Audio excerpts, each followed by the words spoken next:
was great. Yeah, that was great.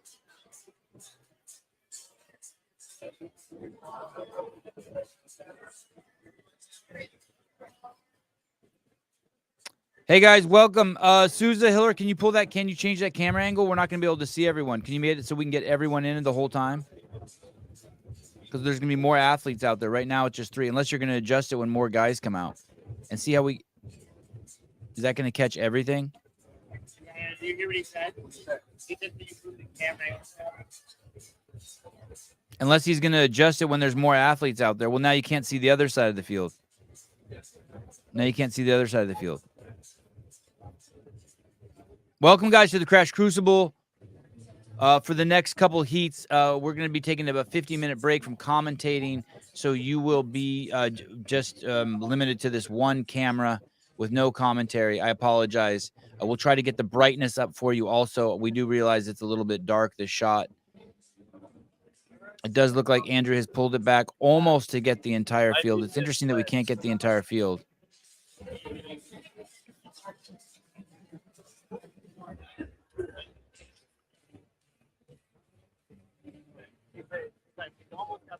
Yeah, cameras overheat all the time. If your camera never overheats, it means you're not working hard enough. All right, we will see you guys. We will be back. We will fire up another stream. I'll try to come on the stream and let you know when the stream comes down, and we will fire up another stream probably around 2:15 p.m. Eastern Standard Time, which I believe is 11:15 Pacific Standard Time. And we'll talk to you soon. Bye-bye.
They go back to the belt.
There you go.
Yes.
Make it there.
it out. Good job.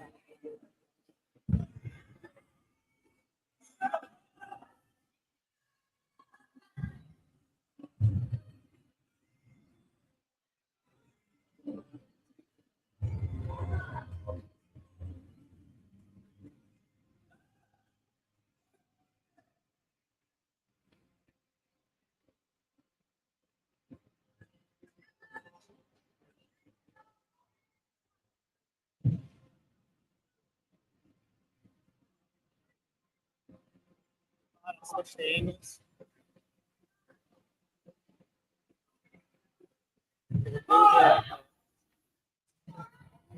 Yep.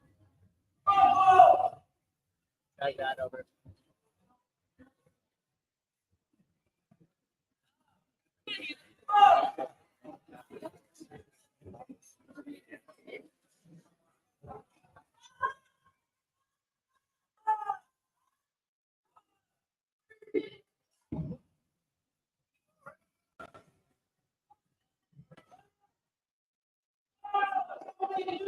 Is that better?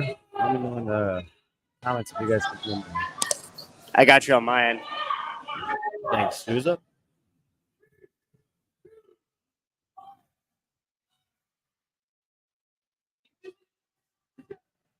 We have switched over to the turf field where the elite individual women are taking on events 6 and 7. These are the last two events of the weekend for them.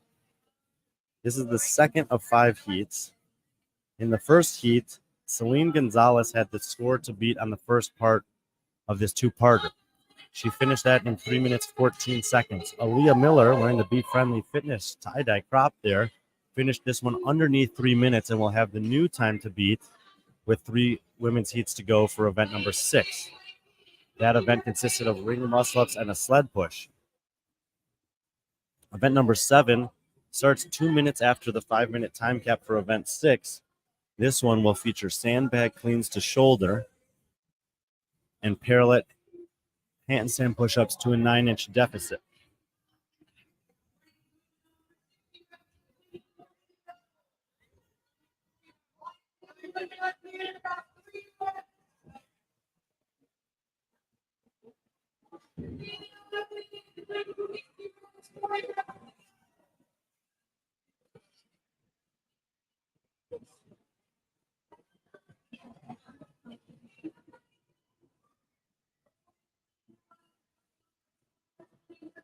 "30 seconds to go until the start of the final event for the elite women in heat number 2. Lane 1 is on the left of the screen. That's Annalise Moore. Lane 2, Mariah Burkhardt. Lane 3, Anna Hardy. Lane 4, Aaliyah Miller. Lane 5, Sydney Moskowitz. Lane 6, EJ Wilkening.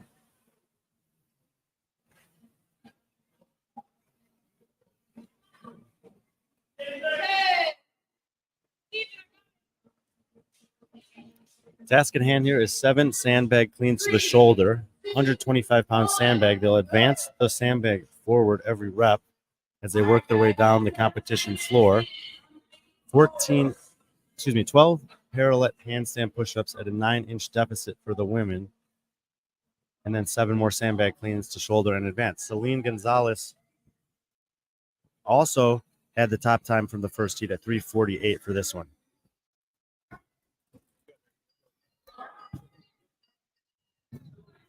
Aaliyah Miller, didn't see her official time. It was underneath 3 minutes on the muscle-up sled push combo in event number 6. She has the best time through 2 heats. She's leading here on the sandbag. Annalise Moore keeping pace with her. Hannah Hardy about half a rep behind. Moskowitz, Wilkening, and Burkhardt all within 1 rep as well. Miller and Moore drop off their sandbag first.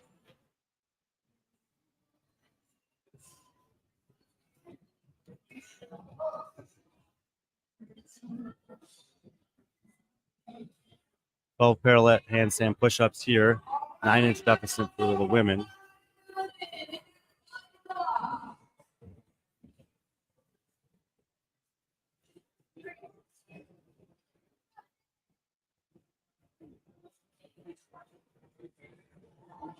All 6 women have finished the 7 sandbag cleans. Minute 30 seconds has elapsed in the 5-minute time cap for event number 7, heat number 2, elite women. Left side of the screen, CJ Wilkening working on her handstand push-ups. Sydney Moskovitz taking a break there as Aaliyah Miller continues to work away. Hannah Hardy next to her, kicking down off the wall. Burkhart and Moore on the other side of the floor.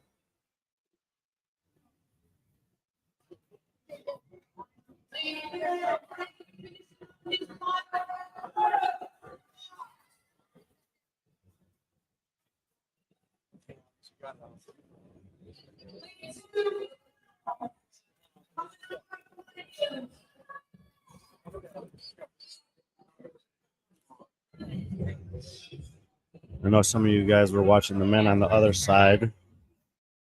We did do full coverage of every heat, every athlete for the first 2 days.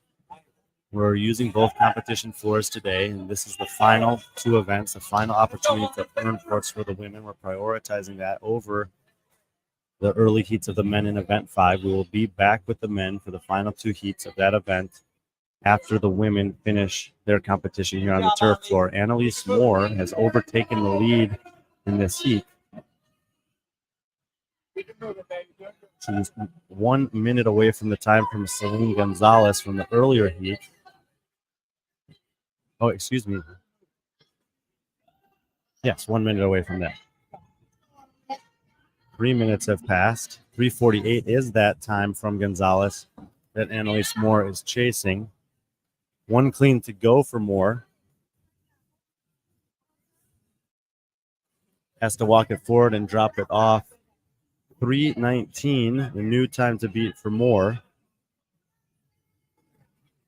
Hannah Hardy and Aaliyah Miller working their way back down the competition floor, having finished up there for 12 deficit handstand push-ups. Hardy 2 reps ahead of Miller, 90 seconds to the time cap. Hardy with another rep up as she walks it forward. Miller doing the same. She's now only 1 rep behind, looking to potentially track Hardy down. Miller made very fast work of the sandbags on the way out. She's within half a rep of her here. Hardy drops off her 6th rep. Miller drops off her 6th rep. Hardy has it up. Miller has it up. They drop it forward, and the bags hit the ground about a half second apart. 10:58. We'll have to check the scores to see. But 10:58 equates to 4:58. Wilkening working on her final few reps with the sandbag. Moskovitz in the background doing the same. That's a 6 rep for Wilkening. She'll have 1 rep to go, and then her Crash Crucible 2023 will be over. She gets in underneath the cap at a time of 4:20. Moskovitz, that's her 3rd clean. 7 cleans total required here. 30 seconds to the cap. Mariah Burkhart is still working on the handstand push-ups. The other 4 women in the heat have finished event number 7. 20 seconds to the cap. 2 cleans left to go for Moskovitz. 1 rep to go. 10 seconds on the clock. See if she can get it done. Has to get it to the shoulder, walk it forward, and drop it off. And she does that at the 4:57 mark. So 5 of the 6 women in heat number 2 finish. None of them faster than 3:19. The time for Annalise Moore. Aaliyah Miller also having a new time to beat sub 3 minutes on event number 6. We'll check with Mr. Watkins when they drop off the scorecard to get the official time there. Both of those times better than the previous times to beat that Celine Gonzalez had in the opening heat. Speaking of Celine Gonzalez, she just stopped by to say that she told me she would do well on those 2 events. Where am I? And she is right there. Oh. And she did. Great competition scene. You did. Hey, why are you late? You bring.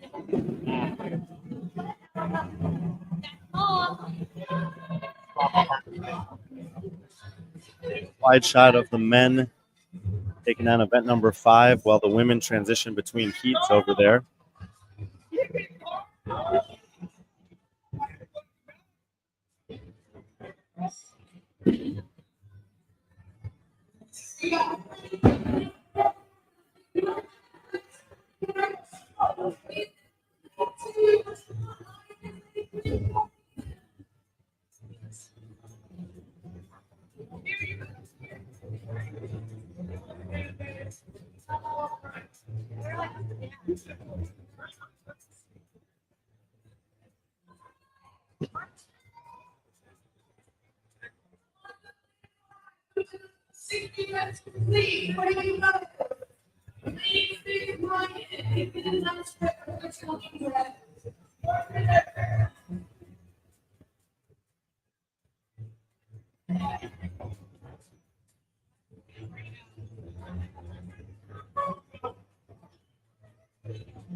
I'm the one who ran into you.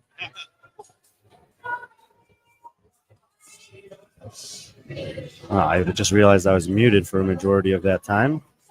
Apologies for that. Go up there, ring go sideways. Not sure what all you guys missed, but Emily Meyer in lane 1, Lindsay Derby in lane 2, Danielle Dunlap lane 3, Madeline Helms in lane 4, Ashley Shoemaker in lane 5, Bree Dunbar in lane 6. Event number 6 and 7 are back-to-back. Event 6, 12 ring muscle-ups, 70-meter sled push with the empty sled. It's 2 down and back trips and 12 more ring muscle-ups. Aaliyah Miller in the previous heat finished this in 2 minutes, 17 seconds. Shoemaker and Dunlap are off the rings in 45 seconds. Prior to Miller's time of 2:17, Celine Gonzalez had a time of 3:14. Shoemaker making quick work of the sled. We've seen mostly a march with the sled. She's getting a bit of a jog to it. Madeline Helms passing her there, currently third in the heat. Derby and Dunbar also now working on the sled, having finished their 12 ring muscle-ups. So it's Shoemaker leaving Dunlap in the dust on the sled. Dunlap still second in the heat. Then Helms, Dunbar, and Derby. Emily Meyer still chipping away at her first 12 ring muscle-ups. All of them chasing 2:17. Aaliyah Miller in the previous heat. 1:30 has passed as Shoemaker heads back to the rings. 12 more ring muscle-ups for her. Dunlap, Dunbar, and Helms are all rep for rep with 1/4 of their sled push remaining. Derby halfway done with her sled push. Shoemaker is back on the rings. 2 reps done in this set of 12 for Shoemaker as we reach the 1 minute 50-second mark.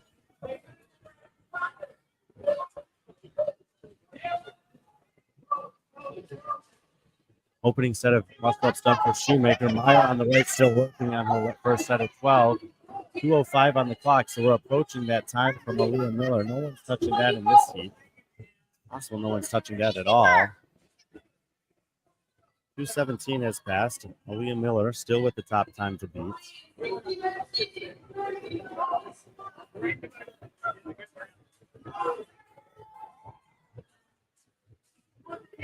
All 5 women working on their second set of 12 ring muscle-ups. 1 judge's hand in there. That's Ashley Shoemaker with 4 reps to go. She's done 2 sets of 4 already on this set. Very low catch there. Probably going to be coming down. 2 reps to go for Shoemaker.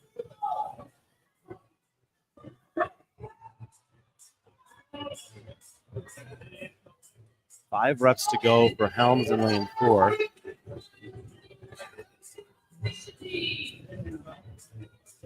Shoemaker muscling up another rep. She'll have 1 rep remaining. 5 for Helms as she drops up. Dunlap in the headbands, back up on the green headbands, back on the ring as well. Dunbar and Derby working on their muscle-ups. Emily Meyer, quick work on the sled. She's back to the ring. 3:12 for Shoemaker, which will sneak underneath the 3:14 that Gonzalez had in the first heat. So one of the better times we've seen so far for Ashley Shoemaker on event number 6. 3 reps remaining for Helms, 3 reps for Dunlap, 5 for Derby. Dunlap, the only one of the 3 on the rings. She gets 2 there, needs 1 more to finish up event number 6. locks it out at the 3:35 mark. Dunlap done with event 6. Helms, that's rep number 11 for her. 4 reps remain for Derby. Helms given a no rep there. She tries to lock it out, unable to do it. 1 rep remaining as we're approaching the 4-minute mark. 1 rep left for Helms, 2 reps left for Dunbar, 3 reps remain for Derby. Derby up. Helms gets it at the 4:05 mark. Event 6 done for Madeline Helms. 2 reps for Dunbar, 2 reps for Derby. 45 seconds to attempt to get them done if they want to beat the cap. Good rep for Dunbar, good rep for Derby. They both come off the rings with 1 rep remaining. Emily Meyer on the right side of the screen also still chipping away at the last 12 ring muscle ups. Deep catch for Meyer. She locks out the first rep. Fights for the second one. Dunbar up. She gets it. 4:39, and she's done. Derby just about at the same time. Meyer, the only athlete in the heat, still with reps achieved. 10 seconds until the time cap. There's a forced 2-minute transition after that before event number 7 starts.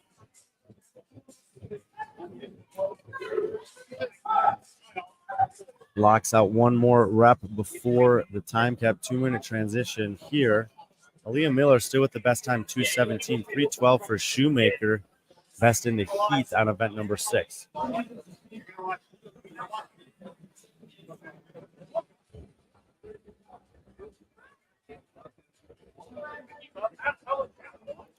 Athletes will walk back down the floor. Equipment team making space for the work that needs to be accomplished in event 7. Last opportunity to earn points for the women in heat 3. You see the 125-pound sandbags there on the ground. They're going to have to do 7 cleans. After each clean, they'll advance it 1 section on the floor, working their way down towards the rings. Also waiting on that side of the floor is a set of parallettes. 7 sandbag cleans. 12 parallel handstand push-ups to a 9-inch deficit. 12, and then 7 more sandbags to shoulder to finish it out. Best time we've seen on this so far came out of the previous heat. That was Annalise Moore at 3:19. 45 seconds.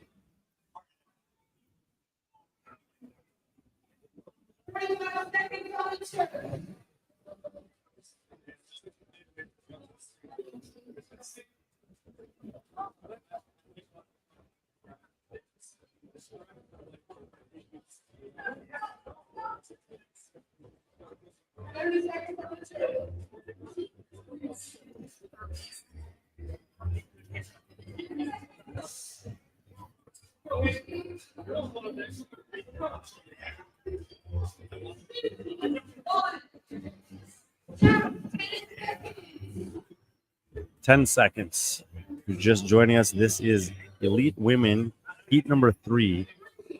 Finale here is a 2-parter. They finished up event number 6. Ashley Shoemaker had the best score amongst the women in this heat. Second best score we've seen through 3 heats. Event number 7 is 7 sandbags to shoulder. Advance the sandbag 1 section on the floor, very clearly marked there for you to see.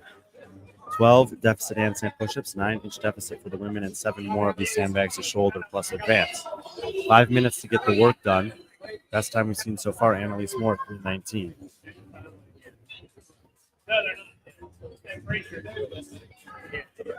Shoemaker and Helms leading the way. Dunbar about a half a rep behind them. Dunlap, Derby, and Meyer 1 rep behind that trio. Helms with the bag up for the last time. She'll dump it off and get ready for her handstand push-ups. Dunbar and Shoemaker doing the same.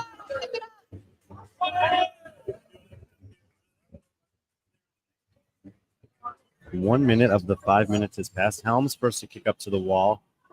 12 reps at that 9-inch deficit required. Shoemaker upside down. Dunlap and Derby are done with their sandbag cleans. 1 sandbag clean still left to go for Emily Meyer. Shoemaker looking stronger on the wall than Helms at this point. Dunbar, the farthest lane, kicks up to start her set. Nice, good rep for Dunbar. Dunlap's upside down. And 1 rep in the books for Dunlap. So it's Shoemaker, Helms, Dunlap, all making work on this set of 12. in the neon tank top. Lindsay Derby kicks upside down as Emily Meyer finishes her sandbag cleans. Keep it quick. Go, Danielle. Come on. Danielle, let's go. There are two events happening simultaneously right now. We're focusing on the women's finale. This is heat 3 of 5. Men's event 5 is a 25-minute chipper. It's taking place on the other floor. We will be back for the coverage of that one for the final 2 heats after the elite women finish up events 6 and 7 on the turf.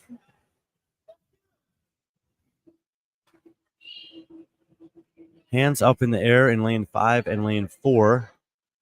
1 rep remaining for Shoemaker. 4 reps remaining for Helms. And Helms with a missed rep there. Shoemaker 1 to go. Shoemaker had the best time amongst these women in event number 6. Second best time in that one that we've seen out of anyone. They're all chasing the time of 3:19 from Annalise Moore on this one. Shoemaker fails the last rep. Dunlap back upside down there in the pink shorts. Dunbar on the wall in lane number 6.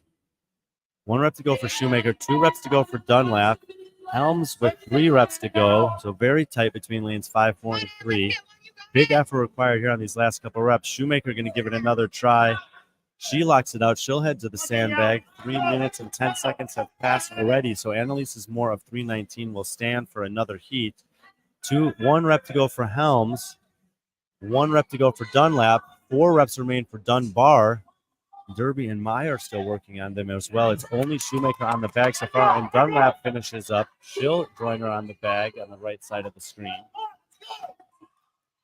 3 reps for Shoemaker done. 1 rep for Dunlap done. Helms catching up to Dunlap there, so it's going to be Shoemaker and then Dunlap and Helms racing to the finish here. 1:15 seconds until the time cap. 2 reps left for Shoemaker.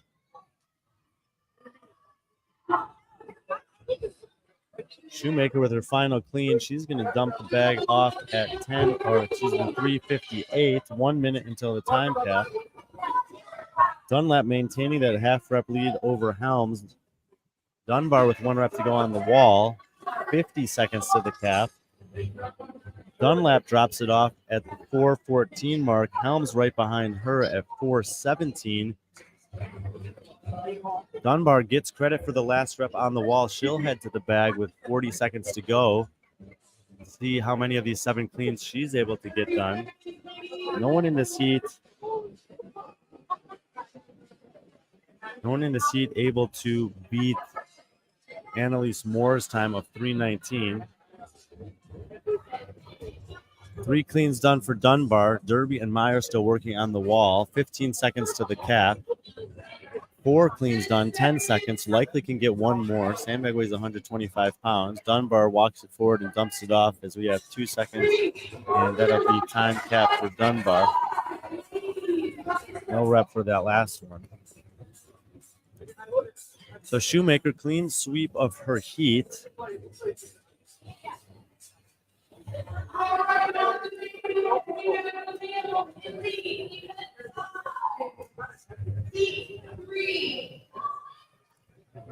Give you guys a look at what's going on the main floor while they reset the stage for women's heat number 4.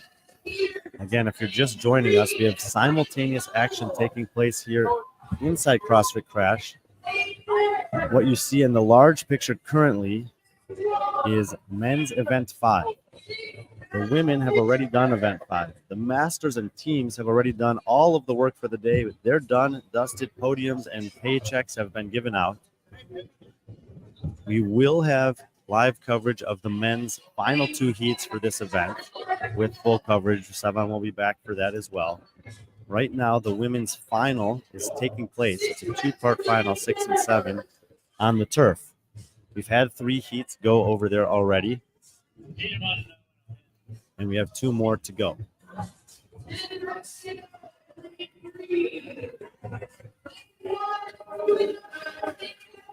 I know some of you guys are wanting to watch some things and some wanting to watch the other. We had full coverage of every athlete in every division yesterday and Friday.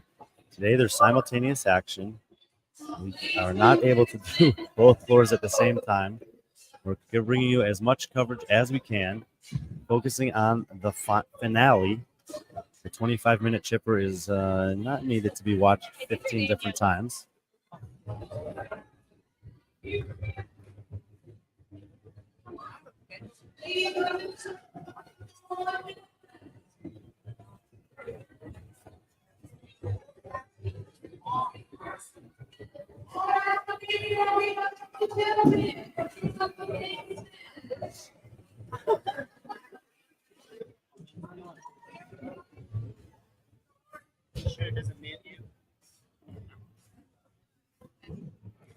All right, Sousa helping me with the technical aspects there. This is heat 4 of 5 for women's event 6 and 7.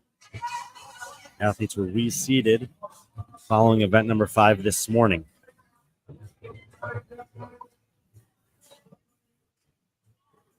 Ellie Hiller will be in lane number 1. She was the winner of event number 5 with an incredible time of 18:04. Much faster than the rest of the field. However, 1 second slower than Caroline Klutz, who is the Masters champion here this week. She's in the blue top. Brianna Wallen in the white top will be in lane number 2.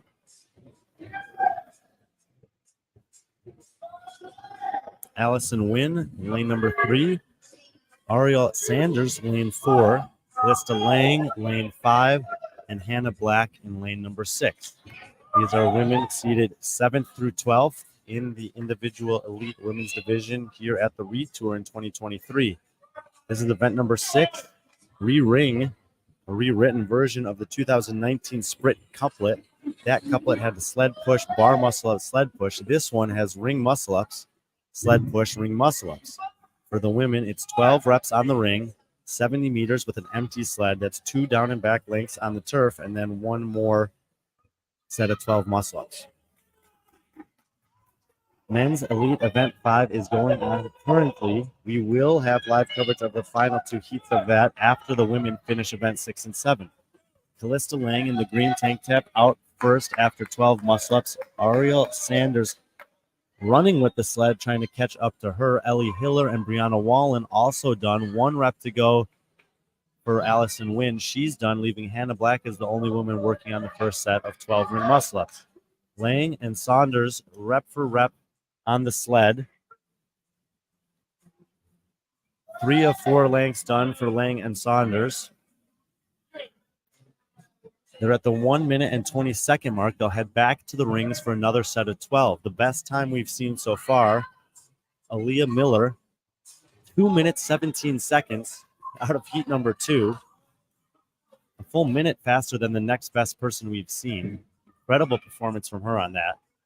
Saunders and Lang chalking up for another set of 12 as Ellie Hiller and Brianna Wallen will make their way back to the rings. Hannah Black has since finished her first set of 12 muscle-ups and is working on the sled. So on the left side is Lang in the T-shirt, Saunders in the blue pants. They're rep for rep on the muscle-ups as we approach the 2 minute mark. Ellie Hiller in the blue top and Brianna Wallen in the white. Also back to the rings as Allison Wynn finishes her sled and joins those 4 women at the rings. Let's go, Allie. Focus. 4 reps remain for Callista Lang. We're at the 2:15 mark, so Aaliyah Miller's time of 2:17 will stand once again. Sanders back on the rings. Wynn, Wallen, and Hiller on the rings. 4 reps to go for Lang. 5 reps to go for Hiller. No hand up in the air yet for Sanders. We're at the 2:30 mark. 3:12 from Ashley Shoemaker in the previous heat. 3:14 from Celine Gonzalez in the heat before that, but 2:38 for Ellie Hiller, second best time we've seen so far. Now there's a hand up for Sanders, still a hand up for Hiller. Both women with 5 reps to go. Hannah Black's back at the rings. 3 reps to go for Hiller. She's in the blue top on the right side. Deep catch there. Ariel Sanders off the rings. Allison Wynn, 5 reps to go. She takes a break. Brianna Wallen looking up at the rings. Hannah Black, far left of your screen, working on her set at 12. We're at the 3 minute mark. 5 reps to go for Wallen. 5 reps to go for Wynn. 3 reps to go for Sanders. 2 reps to go for Hiller. Hiller and Sanders jump up. Hiller gets with rep 11. Sanders with rep 10. Hiller's going to fight for it. She locks it out at the 3:19 mark. Sanders Locks out rep 11. 1 rep to go. She's going to try for it. Misses. Wynn comes down with 3 reps left. Wallen off the rings with 4 reps left. Black locks out another rep. 3:30 has passed on the clock. 3 seconds. 3 reps left for Wallen. She's up, and now 2 more reps for her. She comes down. Sanders for her last rep. Locks it out at 3:40. Great finish there for Sanders. Wynn back on the rings. 2 reps to go for Wynn. She misses. Wallen with 2 reps to go. She'll jump back up. Wallen locks it out. 1 rep to go for her. 2 left for Wynn. Hannah Black working on the left side. 3:55 on the clock. 1:05 to the cat. Ellie Hiller, Calista Lang, Ariel Sanders already finishing. Calista Lang best amongst them at 2:38. Second best time we've seen so far. Wynn locks a rep 11 out. She'll give a chance for a double here at the end. Great catch, but she can't lock it out. 45 seconds to the cap. 1 rep left for both Wallen and Wynn. Black with less than 5 reps to go as well, off camera on the left. Wallen gets it done at 4:22. Black comes off the rings with a couple reps left. Wynn attempting her last rep once again, and she locks it out at the 4:31 mark. Hannah Black, the only woman still working on the floor. Judge's hand in the air. Can't see how many fingers are up. I think it's 2. Should have 1 rep left for Black with 15 seconds. If she gets this next, rings are swinging quite a bit. She's trying to get them to calm down. 10 seconds till the time cap. She's going to have to just figure it out. She gets hold of them, but doesn't have any momentum. And as she lets go, they're swinging and banging against each other. And the time cap's going to hit for Hannah Black with 1 rep to go. Hannah Black and the rest of the women will reset. 2-minute forced reset here between events 6 and 7. I think Sevan is back with us. There he is. Call and you shall receive. Hey, what's going on here? A lot is going on. Catch me up to speed, buddy. Thank you. If you're looking in the comments, you'll see some people asking similar questions. Basically, we have simultaneous action happening. On the other floor, men's event 5 is taking place, the early heats. On this floor, we're having the finale for the women, which is where we're focusing our attention. I love we're it. in the middle of heat number 4 out of 5 for the women. Event 6 is done for these 6 women. The best amongst them was Calista Lang at 2:38. The best we've seen so far from anyone was our friend Aaliyah Miller, 2:17 out of heat number 1. But we'll reset for event 6 when the final 6 women take the floor. These 6 women now have to take on event number 7. They have 1 minute in this forced transition before event 7 starts. This is going to be rebag. 7 cleans with the sandbag. They have to walk it forward every rep. 12 deficit handstand push-ups on the parallettes, 9-inch deficit, and 7 sandbags going back the other way. 3 minutes, 19 seconds. 3 minutes, 19 seconds. Annalise Moore is the time that these women will be chasing for event number 7. And what is that time? 3:19. Woo! With a 5-minute time cap, she crushed it. She crushed it. Lanes 1 through 6 here. Ellie Hiller in the blue, Brianna Wallen in the white. In the all black is Allison Wynn. Ariel Sanders in the black and blue. Calista Lang with the t-shirt on, and Hannah Black closest to the wall in the teal or light blue. No Danielle Dunlap in this heat? Danielle Dunlap was in the previous heat. 7th and final opportunity for the elite women to earn points here. Rebag, 5-minute time cap, 7 cleans with the sandbag, 125 pounds, 12 handstand push-ups on the parallettes, 9-inch deficit, and then 7 more cleans. Ariel Sanders, early lead, about 1 rep ahead of the field already. Hannah Black, Allison Wynn, Wallen, Lang, and Hiller all drop it off in 1 section behind her. 30 seconds have passed, 1 clean to go for Sanders. Allison Wynn and Ariel Sanders tied at 327 points. Sevan, you're very quiet to me. I don't know if it's everyone else or not. Already? How's that better? It is. I'll try to speak Sanders into my with mic. 2 reps done before anyone else kicks up to the wall. Brianna Wallen, next woman to kick up. Ellie Hiller next to her. That's Wallen's second rep. Hiller's second rep. They're going to stay on the wall. Calista Lang is on the wall on the left side in the green t-shirt. Wynn left yet to kick up. Hannah Black kicks up for the first time in the far lane and struggles but gets the first rep. So all of the women now with at least 1 rep as Allison Wynn locks it out in the all black there in the middle of the floor. Hand up for Wallen. She did a set of 7 off the bat. 5 reps remaining. Very impressive. 3:19, Annalise Moore, the time that they're all chasing in terms of the best time so far. We've only had 90 seconds pass. Ellie Hiller with the hand up. So Wallen and Hiller, 5 reps to go. Wallen dead center in this of your screen with the white top and the pink weight belt started the day with a 60 points out of 100 and then went to 75, then got a 50 out of 50 for her first place, then a 43 out of 50, and then her last event an 86 out of 100. She's only getting better as the competition goes on. Mother of twins that she birthed less than 10 months ago. Last rep for Wallen, and she misses it. 1 to go for Wallen, 3 to go for Hiller, 4 to go for Lang. Those are the 3 athletes with hands up in the air. Black gets another good rep off camera. Wynn taking a break. Sanders upside down. Wallen, last attempt. If she can get this one, yes, she'll head back to the bag. 2 minutes, 20 seconds have passed, so she has a minute to do these 7 cleans. She has the potential to beat Annalise Moore's time here. 1 rep left for Hiller in the background there in the blue. 2 reps left for Lang on the left side in the green t-shirt. Hiller's done. She'll try to track down Wallen. 3 reps done for Wallen. 4 remain. 35 seconds till Moore's time. Hiller moving it forward. You can see the toll the sandbag has taken. Calista Lang is done, and she's working on her sandbag cleans. No rep for Wynn as she couldn't keep her heels on the wall in the background. 2 reps left to go for Wallen. We're just at the 3-minute mark, so she should be able to set the new time to beat here. Brianna Wallen, lane number 2, last clean up. She'll dump it off at the 3:08 mark. Write that one down, Sevan. 3:08. New time to beat from Brianna Wallen. 1 more clean for Hiller. 2 more cleans for Lang. 3:18 has passed by, so Moore's time stands as second best so far. Hiller just after that at 3:23. 1 more rep for Lang, and these 3 women have left the other 3 in the dust in this heat. Lang gets it up, closes off a great day of competition for herself. 3:32 for Lang. This is going to be a big jump for Brianna Wallen. All 3 of those women having a great performance here in the back-to-back finale. Sanders out to a quick lead. She does have less than 5 reps to go, but each one of these is a massive effort at this point. She saves that one, and 2 reps left for Sanders. Wynn fighting for 1. She can't keep her heels on the wall again. Hannah Black just collapsed. Parallel handstand push was very difficult. Sanders, if she can get this, she locks it out. She have 1 rep to go, only 45 seconds. She can move that sandbag, but time is slipping away from her. Wynn back on the wall. Black's going to kick up. Sanders going to kick up. Wynn with a miss there. Black needs to get her feet back together. She does. Good rep for her. No rep for Sanders on her last rep. 30 seconds till the cap.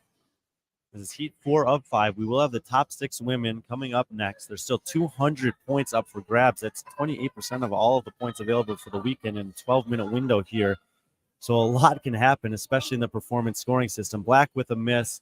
15 seconds to the cap. Wynn gets another one. There we go. Sanders gets her last rep with 7 seconds to go. And you'll see how easy she is with the sandbag here. She's going to get 2 reps in those 7 seconds.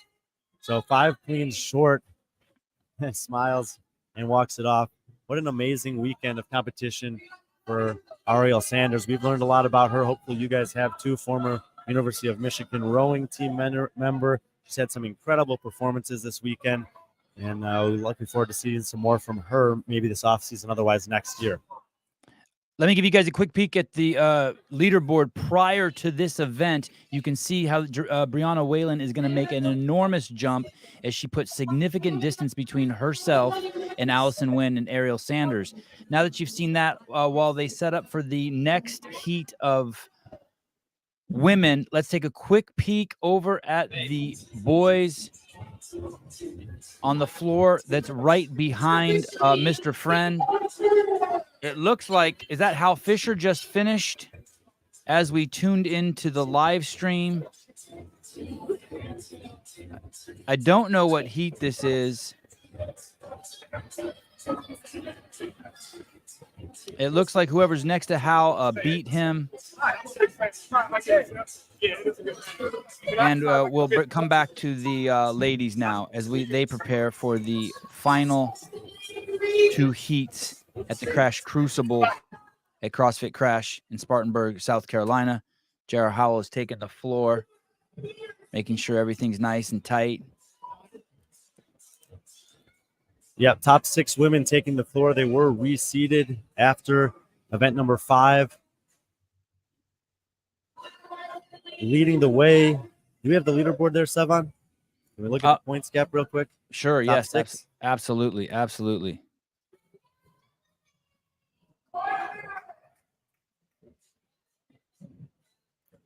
There you see the gap between Lane and Fish is about 11 points. We've seen 75-point swings between athletes across these 2 events, so nothing is guaranteed up there. However, both with great gymnastics proficiency, and it should be a battle between the 2 of them for the overall win.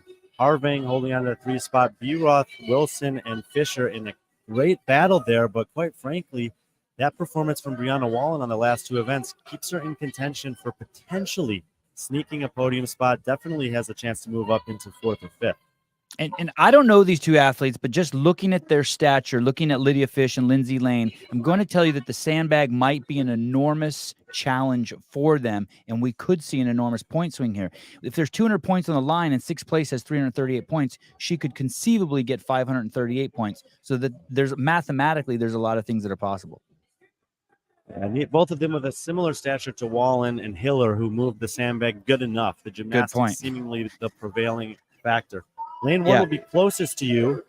That will be Chloe Wilson. Lane 2, Emma Harvang, who surrendered the overall lead earlier today. Lane 3, Lindsay Lane. Lane 4, Lydia Fish. Lane 5, Emily Bieroth. And Lane 6, Amanda Fisher. This is a rewritten version of the 2019 sprint couplet. That one had a sled push and bar muscle-ups. This one has ring muscle-ups and a sled push on the turf. 12 ring muscle-ups, 70-meter sled push, 12 ring muscle-ups, hands up in the air already for B-Roth and Lane, neither of them coming off the rings. Fish opting to take a break, and with less than 5 reps to go, Harvang coming down. Wilson with 5 reps to go. 1 rep to go for B-Roth. Lane missing her last rep. Emily B-Roth with the early lean in the final heat here as she gets to work on the sled at the 45-second mark. 1 rep left for Fish, 1 rep left for Lane, 1 rep left for Harvang, 3 for Wilson. Lane off the rings, about 2 steps ahead of Harvang and Fish. 70 meters is 2 down and backs on the turf. We're at the 1-minute mark. It's B-Roth leading, then Lane, Harvang, and Fish. Wilson locking out her last rep on the rings. Amanda Fisher with 2 reps to go as Wilson heads to the sled. B-Roth making the turn. Fish and Lane attacking the sled, unlike most of the athletes who we have not seen attack it like that. We see Fish heading into the right there as Harvang heads to the left. It's going to be Emily B-Roth in the black sports bra on the right side of the screen who's going to be the leader. She's done twice as much sled pushing as Chloe Wilson at this point. At the 1:30 mark, B-Roth heads to the rings. 2:17 from Aaliyah Miller. The time that all of them are chasing, and that's only about 35 seconds away with 12 ring muscle-ups to go. Aaliyah Miller is going to take the 100 points on this one. Harvang, Lane, B-Roth all at the rings. B-Roth with the first reps underway. Harvang as well. And now Lane, Lydia Fish working on her sled push. We're at the 2-minute mark here. And this is a back-to-back scored event. 5-minute time cap here, 2-minute transition. Another 5-minute time cap on event number 7. 12 ring muscle-ups after the sled push to try to finish this out. We're at the 2:15 mark, so Aaliyah Miller's time is gone. 2:38 was the next fastest time we saw.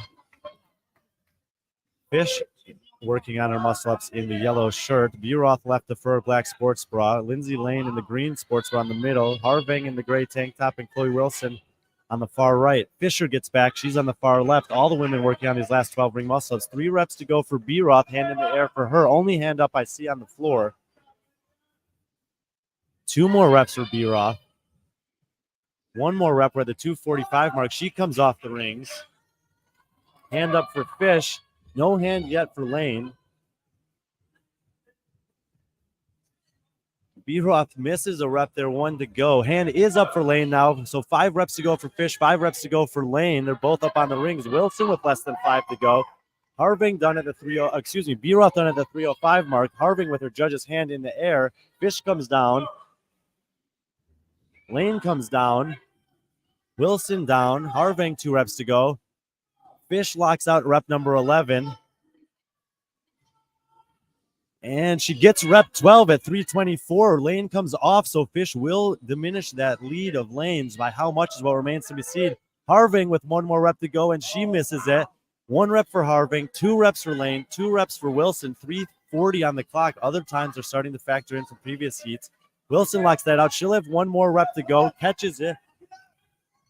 She gets the lockout at the 3:46 mark. Harving with 1 left, Lane with 1 left. Harving and Lane both lock it out simultaneously at 3:52. Amanda Fisher, the last woman working on the floor. This has been a very impressive heat from top to bottom. Buroth with the fastest time. Fish doing what she needed to do as far as Lindsay Lane is concerned. Sneaking some points from her. We're probably going to be pretty close to a dead heat heading into the finale. Something we haven't mentioned is that there is a 2-minute break in between these events. That part we have mentioned. The part we haven't mentioned is someone like Buroth, who finishes at 3:05, actually gets a 4-minute break. Correct, Brian? Absolutely right. Yes. Anytime that you bank by finishing early, you get to rest until the next one. Still 30 seconds to the time cap. Amanda Fisher working on muscle ups. Monica with a good question. Shouldn't this be the men's event based on the name on the YouTube video? That is correct. That is correct. Women's finale here. We'll switch over to the men's event number 5 following event number 6 and 7 for the final heat of the women. 5 seconds to go. Fisher's going to try to get 1 more rep on the board. She does that. I think that was her final rep, actually, so she'll log a time of 4:58, I believe. Not official, of course, until the scoring is settled. So we're in the 2-minute transition here. That was a lot. Lydia Fish did what she needed to do as far as Lindsay Lane is concerned. Emily Buroth did what she needed to do as far as the podium conversation is concerned. The final event is also worth 100 points. It's 7 sandbags to shoulder at 125, 12 deficit handstand push-ups to a 9-inch target, and 7 sandbag to shoulders at 125. With the time from the previous heat was the best one. Did you write that down, Sevan? I did. 3:08 Brianna Whalen, then 3:18 Moore, and then 3:23 Hiller. Perfect. And I put a big star by Brianna Whalen. Yeah, Brianna with a great back-to-back series of events there, and will put herself back into the conversation for the top 5. Whether she can sneak that final podium spot remains to be seen. Harving did herself pretty well on the muscle-ups. The pressing from the muscle-ups will potentially be a factor with the handstand push-ups for some of these ladies. See B-Roth shaking it out there. B-Roth with a 4-minute rest. I'm putting my money on her.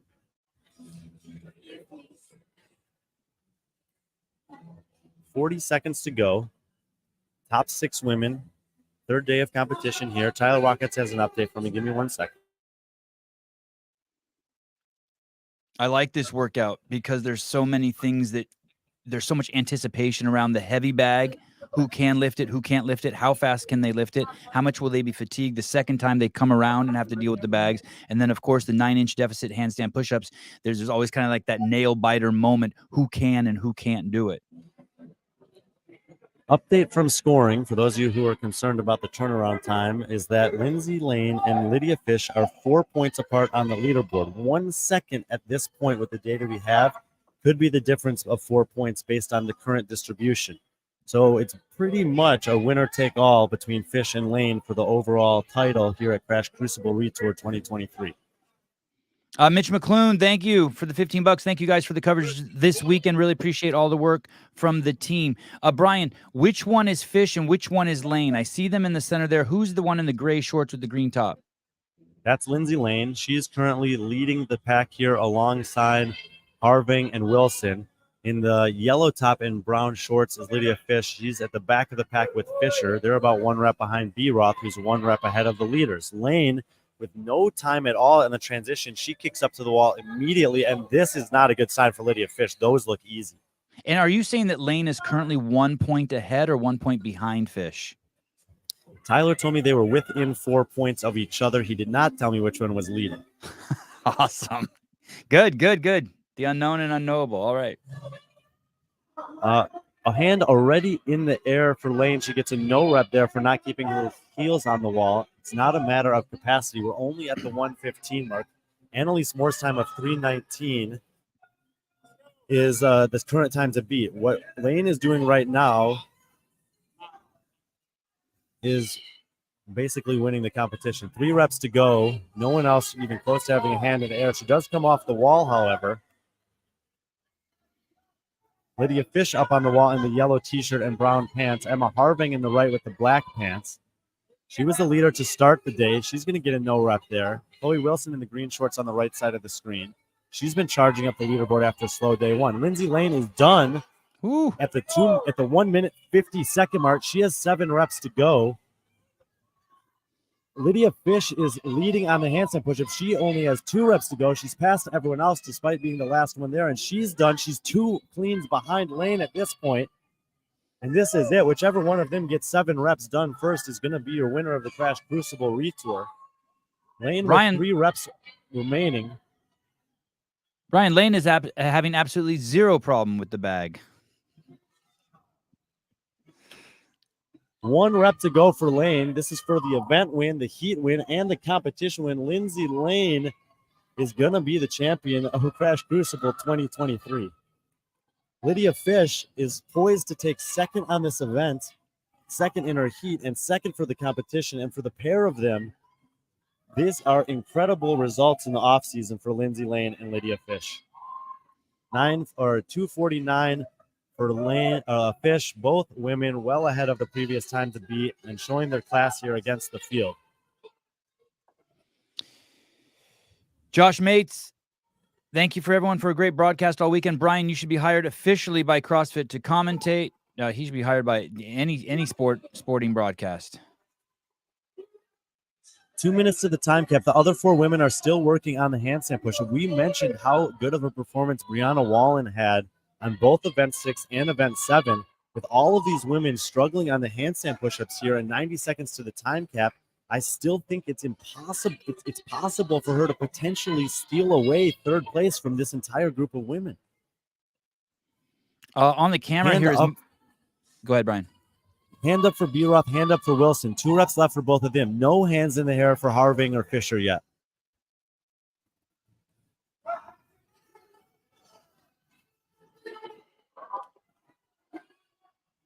On the camera here is Matt Souza holding an iPhone.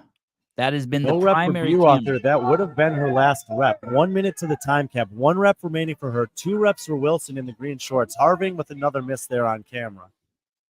Last 2 reps for Wilson if she can get this. No, the feet can be at any width. No, I'll address that. Jeffrey Birchfield, Hawkeye as usual. So the rules for the handstand push-ups here, and as far as the feet are concerned, is they can go as wide as you want, but you must bring them back inside the hands with the heels against the wall and establish control with the full press out and hips open before you come down from the wall. 30 seconds to the time cap. B-Roth with 2 cleans and now 3 cleans done. 1 handstand push-up remaining for Wilson. 20 seconds to go. B-Roth still battling for potentially a spot on the podium. She had a great finish in event 6. If she gets under the cap here, it'll be good for her. 10 seconds to go, 2 cleans. She can absolutely do this. 1 clean to go, 8 seconds till the cap. Wilson finished up her handstand push-up. She's working on the cleans. 11:57 for B-Roth. Wilson with 2 cleans down and the time cap hits. I don't know if she'll get credit for the 3rd one. Fisher and Harving still stuck staring at the wall, unable to finish the parallel handstand push-ups. Matt Mueller, great job to this crew all weekend. Thank you, Matt. Allison Short, thank you, Allison. Thanks for the streaming. You're very welcome. Mark, can't you guys just split the screen so you can see the men also? Hey, we could fire up a whole nother stream and stream the men is what we could do. We can do anything. Heat 4 of 6 for the men is going on the other floor. We've promised you guys the last 2 heats.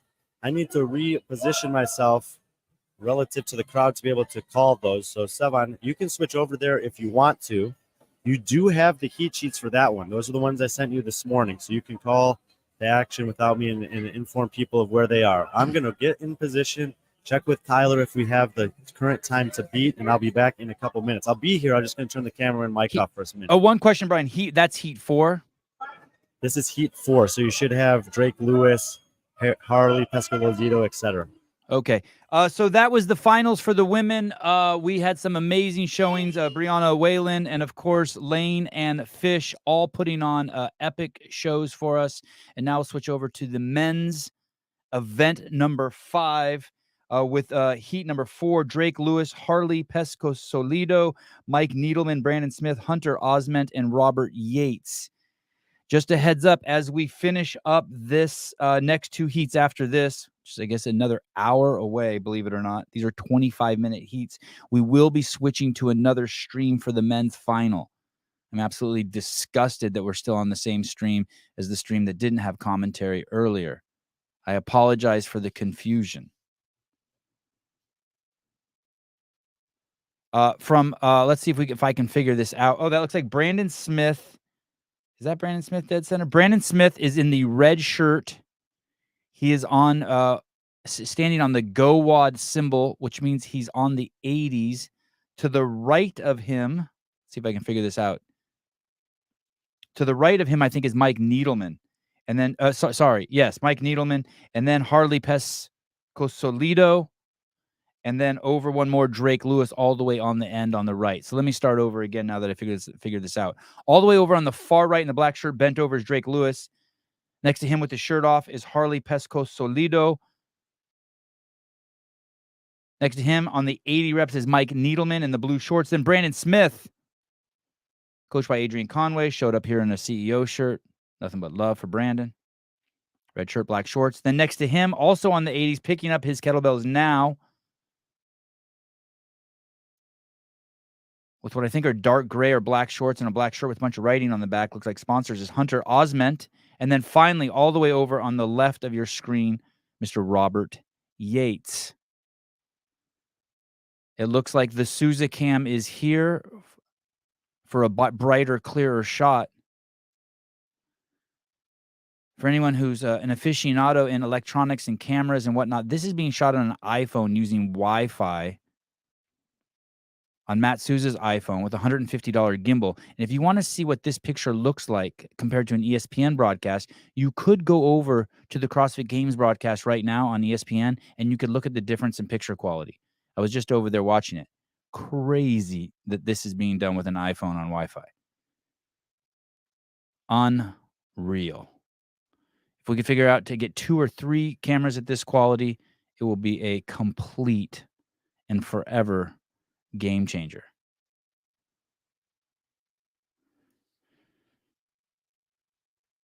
I see Brian is getting in position.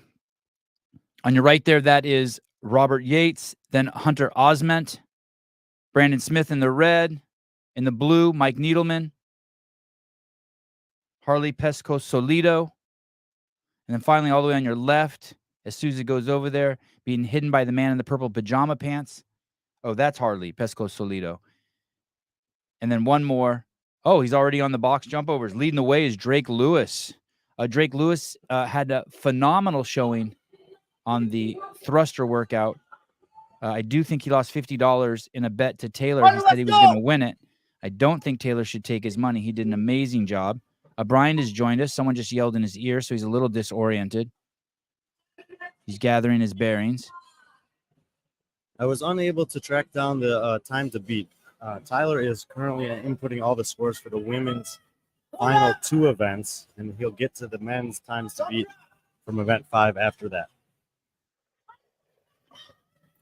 Brian, I'll be back in 15 seconds. I'm going to drain the lizard. I'm just going to run outside. I'm going to do it right outside the door. I'll be right back, buddy. Don't stress. Okay. I know you. I know I'm like your security blanket. I know you have to have me here.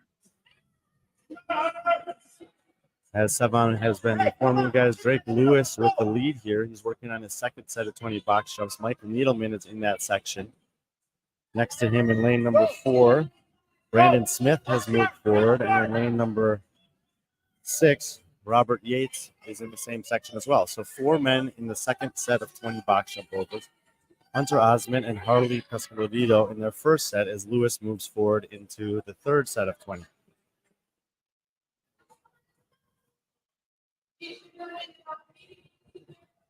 "12 minutes have elapsed on the clock.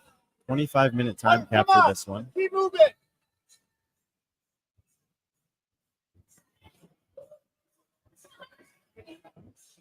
In case you have not been with us earlier today, we saw the Masters women, the Masters men, and the Elite women already take on the hundreds chipper. The teams did a version of it as well. All of these all of these events this year at the Crash Crucible are rewritten versions of old regionals and games workouts. This one coming from 2011. It was the hundreds chipper. Back then, very few athletes finished it. This year, JR's written it in a way that we're hoping most people can finish it. We want this stimulus on the back half of this workout to be something that most of the athletes experience. After doing 100 reps on the trapeze bar with the toes to bar and 100 reps with the kettlebells and the hang snatch, the grip is quite fatigued. But 100 box jump overs followed by 100 squats with those kettlebells taxes the legs in a very uncomfortable way. And JR didn't want to let the bottom third of the field off without getting to experience that. Mike Halpin also appreciating a CrossFit aficionado. Mike Halpin, I apologize. I mean, regarded as an expert in some fields, also is appreciating the pajama pants, purple pajama pants by our judge. Well, you asked me a while ago if Will Brandsetter was on site. He finished up his obligations at church. He has made the drive back over for the third time. He's been driving back and forth from Charlotte every day. He's now in the building. I appreciate the update on Will Brandsetter's appearance. I also, when I was watching the ESPN show earlier today, I saw Will running in one of the background shots. He's quite the runner. Drake Lewis in the final 20 reps on the box. He's still leading the heat. Yates, Smith, and Needleman in the section previous to that. Pescolodito in the third set of 20. Hunter Osmond back of the pack here in the second set of 20. 14 minutes and 15 seconds have passed out of the 25-minute time cap. Brian, this is not true, this comment. Sevan has to sit down and pee, although maybe I should. I just peed all over my feet in the backyard, so maybe I should transition to sitting. Well, if there's some in between the toes, just space them out a bit. Thank you. Plug for toe spacer. Sevan, tell the tale of the van and the Batman mask. No. Go ahead. Drake Lewis done with 100 box jump overs. Moving to the kettlebells for the final 100 reps of this event at the 14:45 mark. Brian, what's the limiting factor here? Is it grip, or is it for the swings, or is it metabolic capacity? Yeah, it's metabolic capacity, I would say. We had this conversation with JR last night.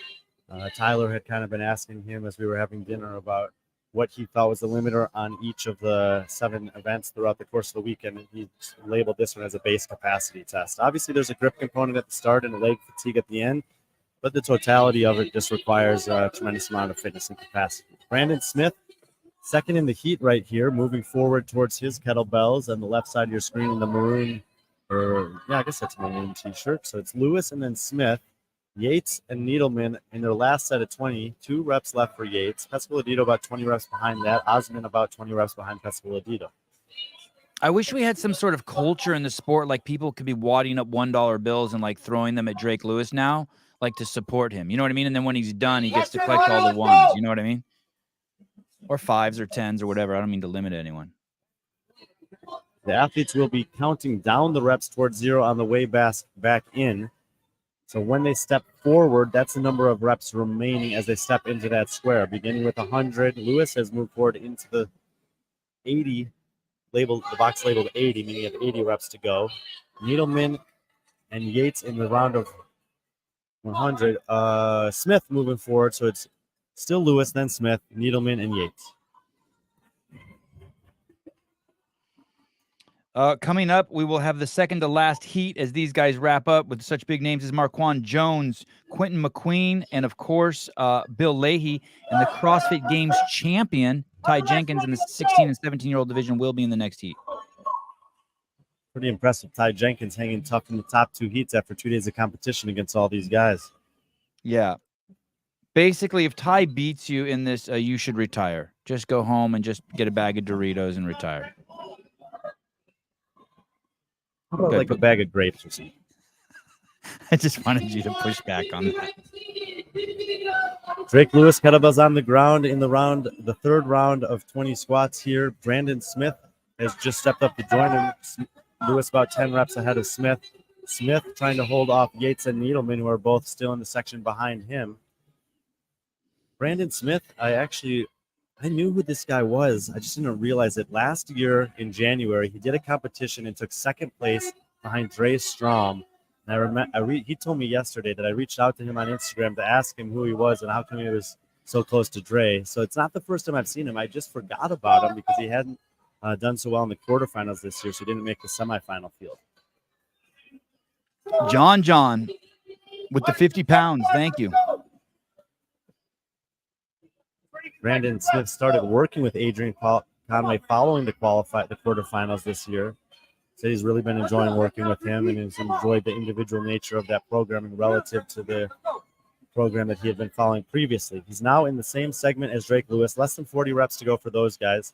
Needleman and Yates, one section behind that. Pescadito, one section behind them. And Osmond done with the box jumps. He's now working on his first set of 20 with the kettlebells.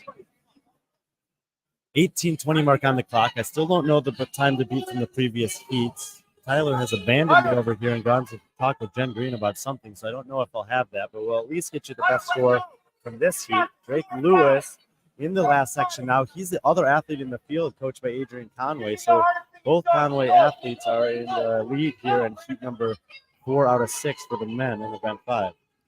Brian, if you look just to the right, sitting down on the ground to the right of Brandon Smith, I think you'll see Colton Mertens taking a sip of a drink, watching closely as the heat before him and goes. up for Lewis, 19 minutes on the clock. He's going to get the last rep done at 19:02. 19:02 for Drake Lewis, the best time in this heat. We'll have to hopefully find out if anyone was faster than that earlier. Brandon Smith with a hand up in the air. He's looking to finish pretty close to Lewis here in terms of time. One more rep for him, and he'll finish that at the 9:18 mark for Brandon Smith. 19:18, excuse me. What was Lewis? 19:02 for Lewis, 19:18 for Smith. Top 2 in this heat. 2 heats remain for the men. Needleman and Yates still going rep for rep in that round of 40. And look at that grip from Needleman. I have not seen anyone doing that so far. Most of the athletes opting to rest it on the shoulders or the back, where the surface area can bear a lot of the load. Needleman steps forward before Yates. He has 20 reps to go at the 19:45 mark. Pescadito hands on the knees, 2 sections behind Needleman now. Osmond has caught up to Pescadito in terms of quadrants on the floor. Last 20 reps for Mike Needleman as we just passed the 20-minute mark. 25-minute time cap here. Yates is in the last section. He did not set him down as he stepped forward, but he sets him down now on the far left side of your screen. Takes a knee. Pescadito moves forward, so he retains his lead over Osmond. Needleman staying tough here. Going to try to go for these 20 unbroken. Yates grinding in his last set at 20-29 for Needleman. He'll finish event number 5. Yates down on the ground again. Pescadito on screen here. He's still got over 20 reps to go. Left side of the competition floor, Yates is close to finishing with 5 reps to go off camera. There he is, foreground with the blue wristbands. 2 more reps for Yates. 1 more rep for Yates. He locks it out at the 20:54 mark. Robert Yates completes event 5 with 4 minutes to spare. Pescadito and Osmond, the last 2 athletes on the floor here in heat 4 of 6 for the elite men. 20 reps to go for Pescadito. And Needleman still has not moved. You are not required to step out of the box. As soon as you open your hip on that last rep, the clock stops. Needleman fell forward, and finally he's up. Wow. And we've seen this throughout the day. The leg fatigue is real at the end of this one. The weight's light enough that you can keep moving it. One of our commentators earlier made a very astute observation that lighter is not necessarily easier.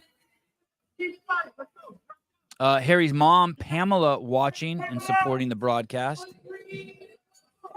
Hand up for Pescadito. 3 reps to go for him. Just under 22 minutes on the clock. Last rep. And he locks it out at the 21:55 mark. Harley's mom. Damn, why do I keep calling him Harry?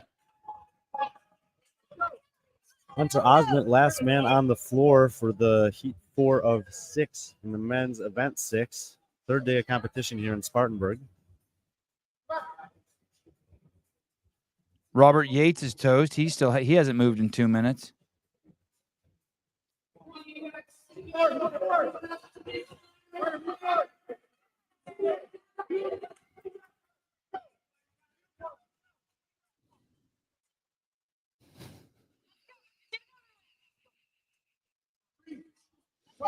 Last 20 reps for Hunter.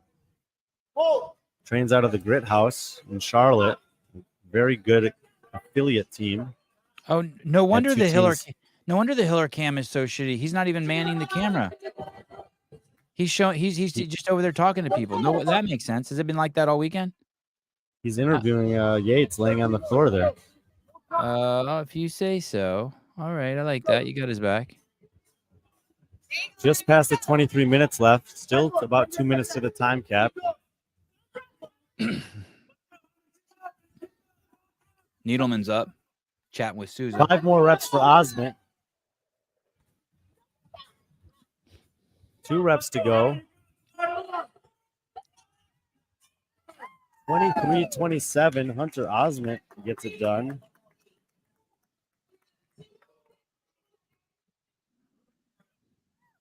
Is that legit a backdrop of the kettlebells from the back like that on your 100th rep? Yep, it's basically the rules for all of the events have been that when you finish the last rep, you get credit for your time at Crucible this year. And then you can just throw your weights, just drop them wherever they are. Yep. Matt Mueller, thank you. You're going to be really pleased here in a second, Matt Mueller, when Marquand Jones, Daniel Sterling, Quentin McQueen, Bill Leahy, Sebastian Jollis, and Ty Jenkins take the floor. Ty Jenkins, CrossFit Games champ, 16 to 17-year-old, coached by Jessica Griffith. Now it's Brian's turn to tell you something about Sebastian Jollis. What was that? Tell me something about Mr. Sebastian Jollis, who's about to take the floor. What you got on him? Just something off the top of your head. Doesn't got to be profound.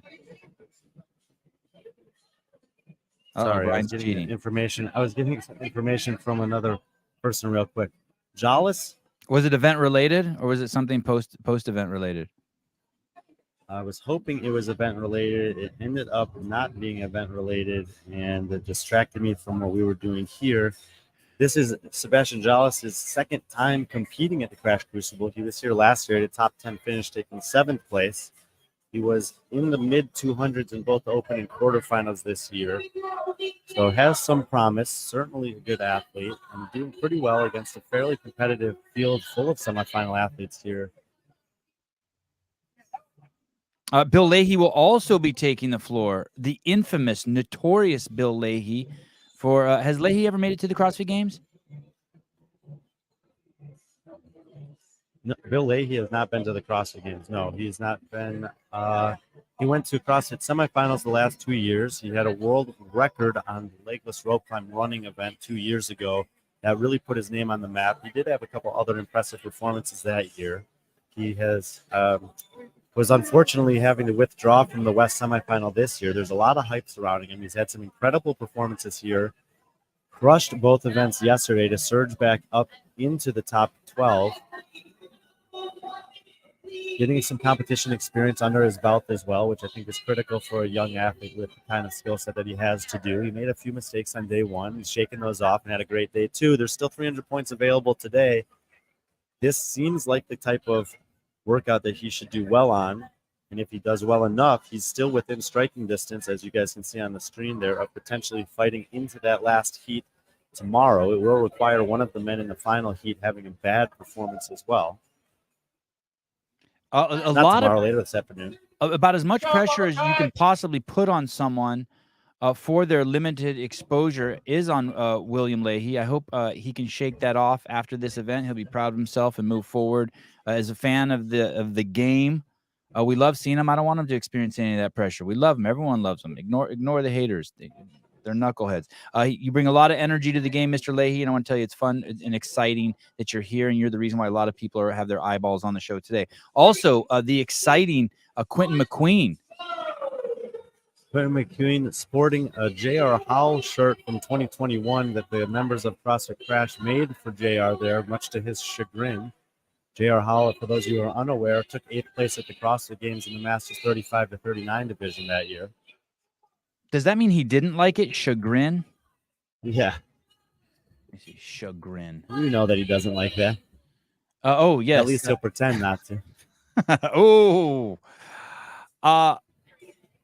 Brian, from left to right, let's test your games IQ.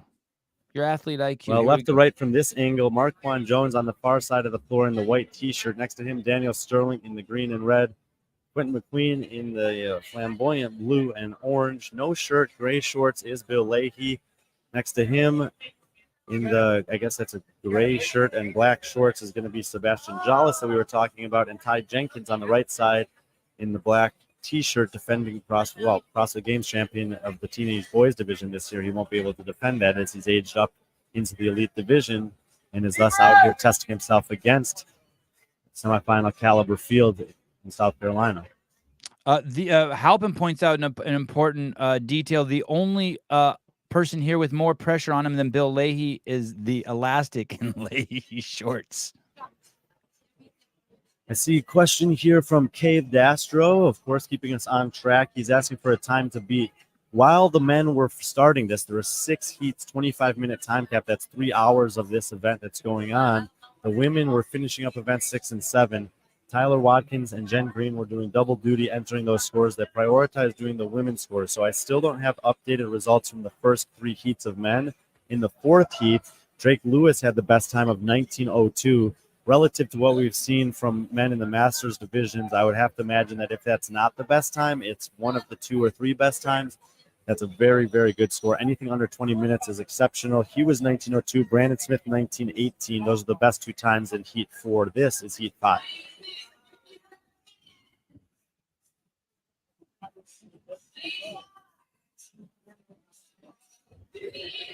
How much more difficult is the swinging gym sort of circus bar than just a stationary bar? I would say that once you have a chance to practice this is easier than toes to bar, but because people, these athletes have done so many toes to bar that there's a little bit of an element of learning curve that's still going on. I think it's probably mostly a wash. And so, we've seen good split times in the 345 to 430 range for 100 reps on this. And I imagine if they were on the static bar, it'd be very similar.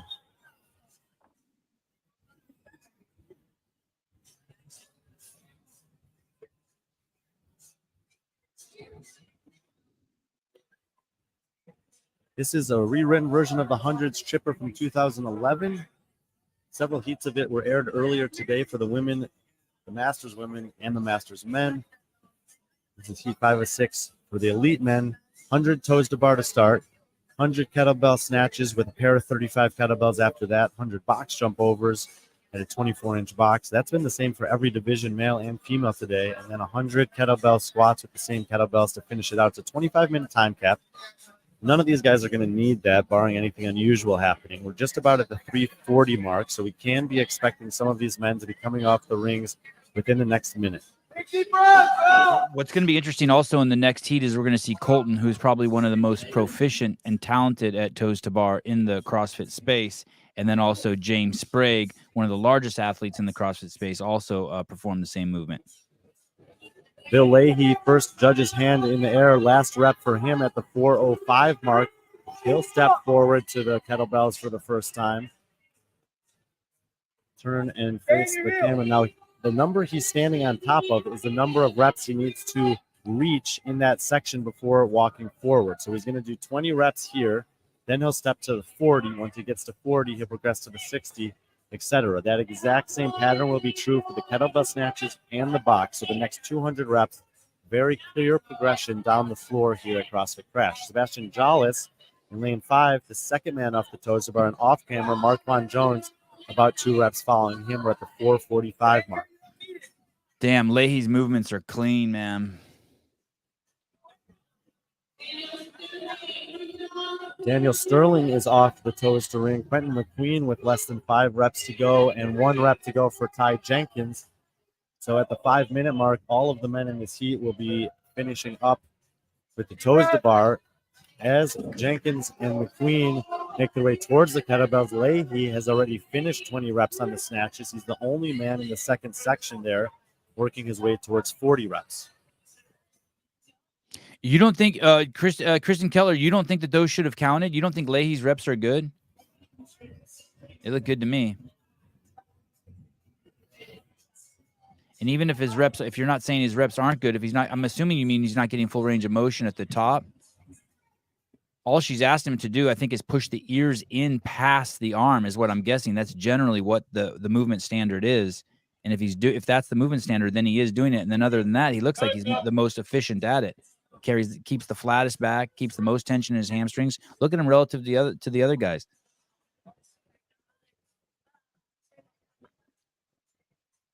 Bill Leahy, 2 reps to go in this second of 5 sections, 20 reps in each second required. 1 more rep, and he'll step forward. 40 reps done, 60 to go with the snatches. Sebastian Jolles, Daniel Sterling, and Marquand Jones all in the section behind him. Quentin McQueen finishes 20 reps. He'll step forward to that same section. All those men ahead of Ty Jenkins currently, who is working on his first set of 20, as Leahy gets started on his third set of 20. Yeah, look at him compared to McQueen. McQueen has a forward, a rolled spine, which he loses tension in every time, reducing the transfer of energy from the hip extension to the kettlebell, from the core to the extremity. Absolutely, look at it.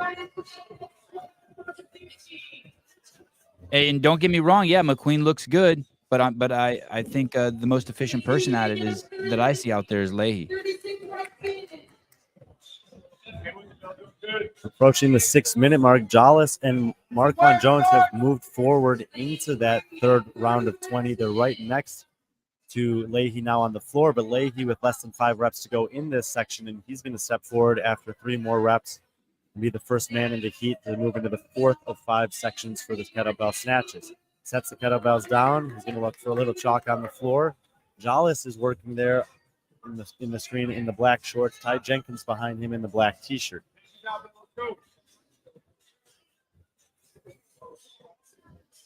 There is Leahy, the leader in the heat. McQueen in the blue shirt, Daniel Sterling in the green, and Marquand Jones in the white. Currently, it goes Leahy, Jolles, Jones, Sterling, McQueen, and then Jenkins.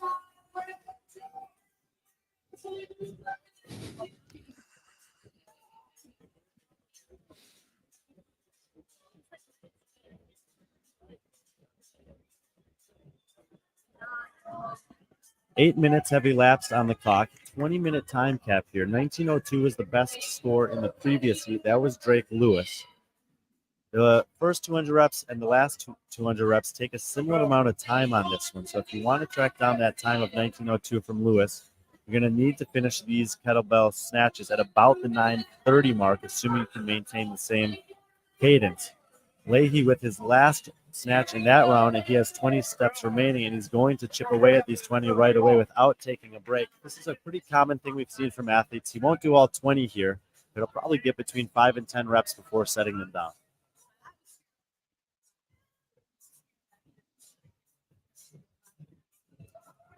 Jolles has moved forward. Jones has moved forward. They're within a rep of each other in the section prior to Bill, and he does do 10 before taking a break. So we'll have 10 reps to go at the 8:55 mark. So on pace relative to that time from Drake Lewis, assuming he doesn't take too big of a break here.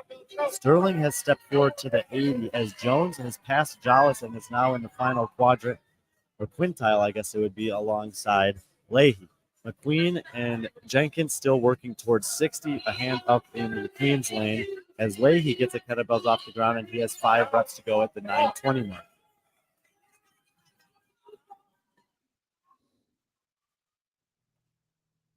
Last rep for Leahy at 9:26. He sets his kettlebell on the side, and he'll get to work on box jump overs.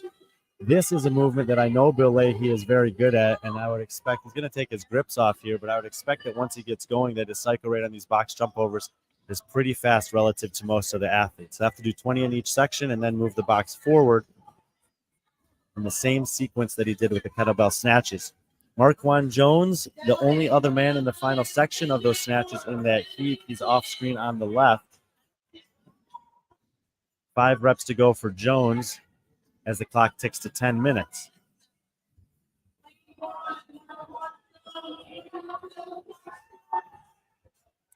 Jones moves forward, 15 reps behind Leahy, who has 5 reps to go on his first section of 20 box jump overs. Sterling and Jolles have moved into the last set of snatches. McQueen and Jenkins in the section prior to that. There Bill goes, moving his box forward. 20 box jump overs done, 80 remain. Marquand Jones also working on the box jump overs as you see here. Forced step down.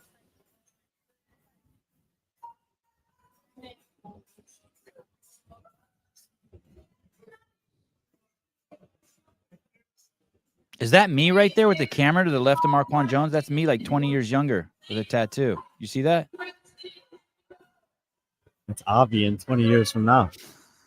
He will not have a tattoo on his forearm like that. He's not a ding dong. Yeah, My he son's- will. It just fades off in 2 weeks. My son's gonna look like Bill Leahy. Bill Leahy. Bill Leahy and Marquand Jones in the same section of the box jump overs. Leahy maintaining that 15 rep lead that he had to start these. 1 rep to go in this section for Leahy, and he'll push the box forward for the second time. Jones working on that second set of 20. They have separated from the rest of this field. Jollis with a hand up, less than 5 reps to go in terms of the kettlebell snatches. All the other athletes are still in that section, but it's going to be Leahy and Jones well ahead. Jollis in third, Sterling, McQueen, and Jenkins all relatively even at the back of this heat. 11 minutes and 40 seconds have passed. The fastest time in the previous heat was 19:02. Drake Lewis.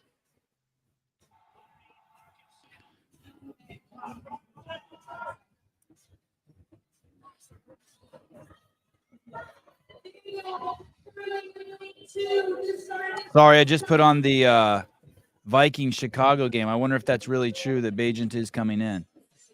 1 rep to go in this section for Leahy. 60 box jumps down at the 12-minute, 10-second mark, 40 to go.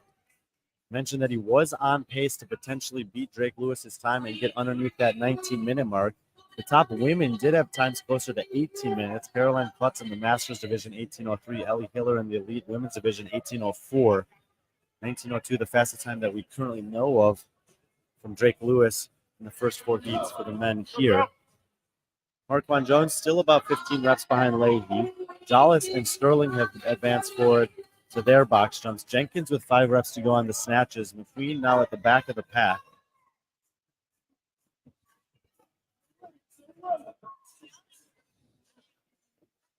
What's the time at, Brian? We're approaching the 13-minute mark. Leahy slides his box forward for the final time. 20 more box jump overs. Then he'll head back to the kettlebells and work his way from 100 down to 20, moving in the opposite direction. The reps will count down as they will be the last 100 reps of the 400 rep event number 5. So Leahy on his last 20, Jones on his second to last set of 20. Jollis and Sterling working on their second set of 20 as Jenkins and McQueen are rep for rep in their first set of 20. Oh, Jollis shit. and Sterling advance at the same time. Oh, shit. up? Bajent's in. Bajent's in. He took the field. Holy shit. Wow.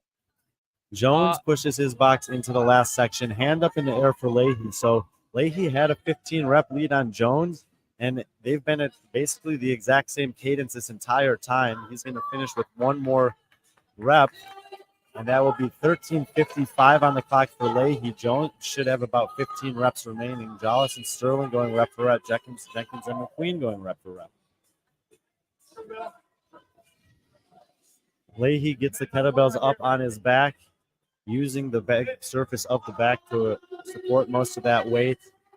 Resting the kettlebells against each other also. No question about depth or extension here. Beautiful reps from Leahy. 14:15 on the clock. He's got 100 reps to go.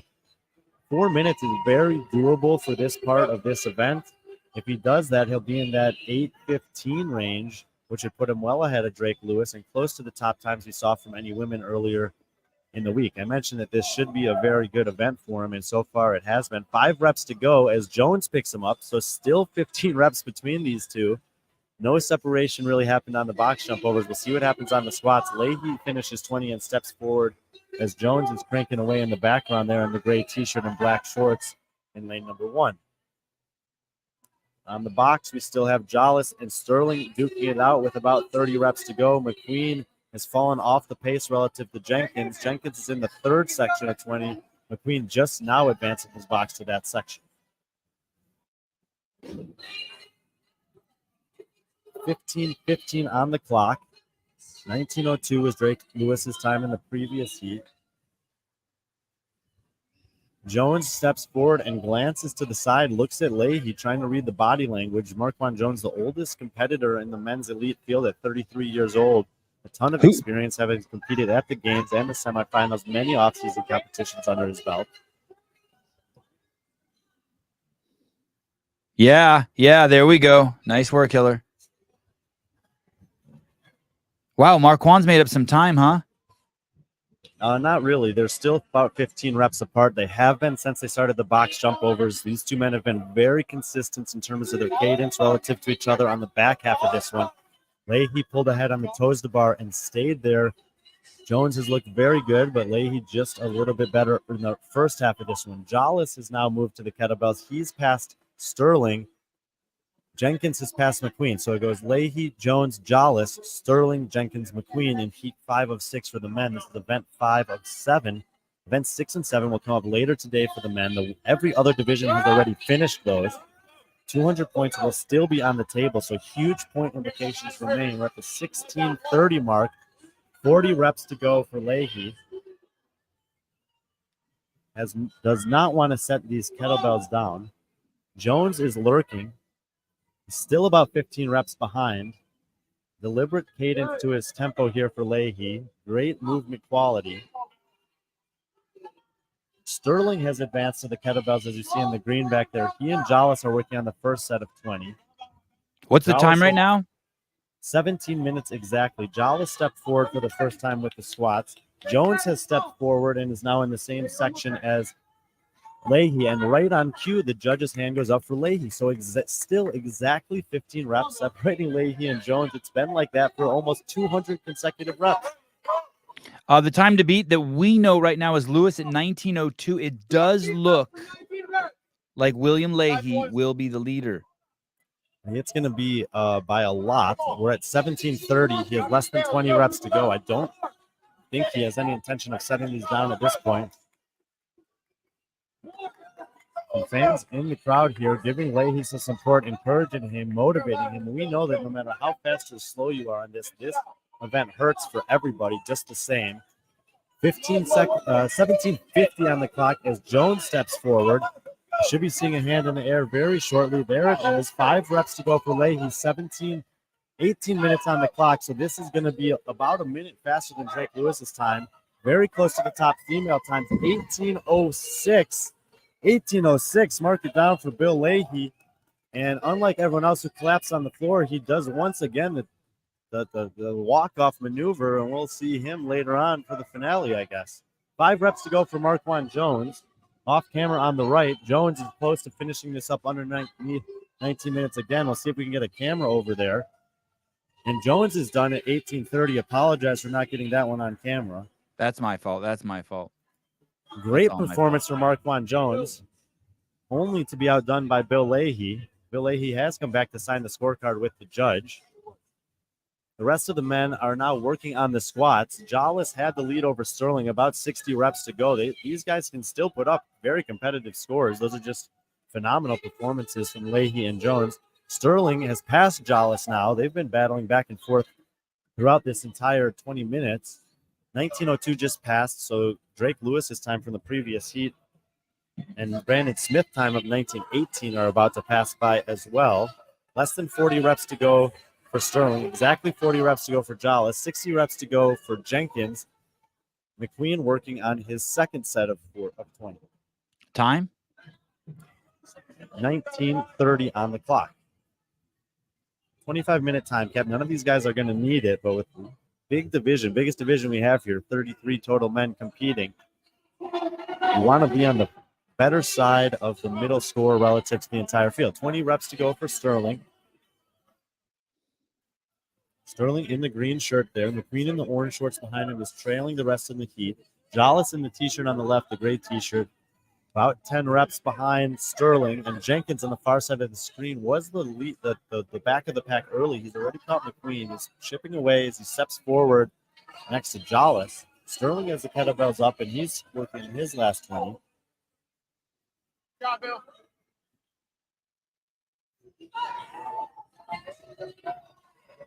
Bill Leahy with a thumbs up for some fans in the crowd. Sterling with a few reps to go. 20:25 on the clock.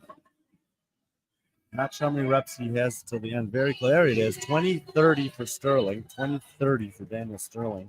Jollis has moved into the last section. Less than 20 reps to go for him. Jenkins a section behind that. McQueen a section behind Jenkins. And we're not seeing the guys collapse like we did in the earlier rounds.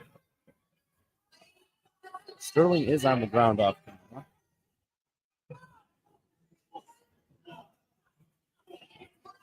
Last 5 reps for Jollis. Fast cycle rate here at the end. And look, that judge got her hand up. 21:01.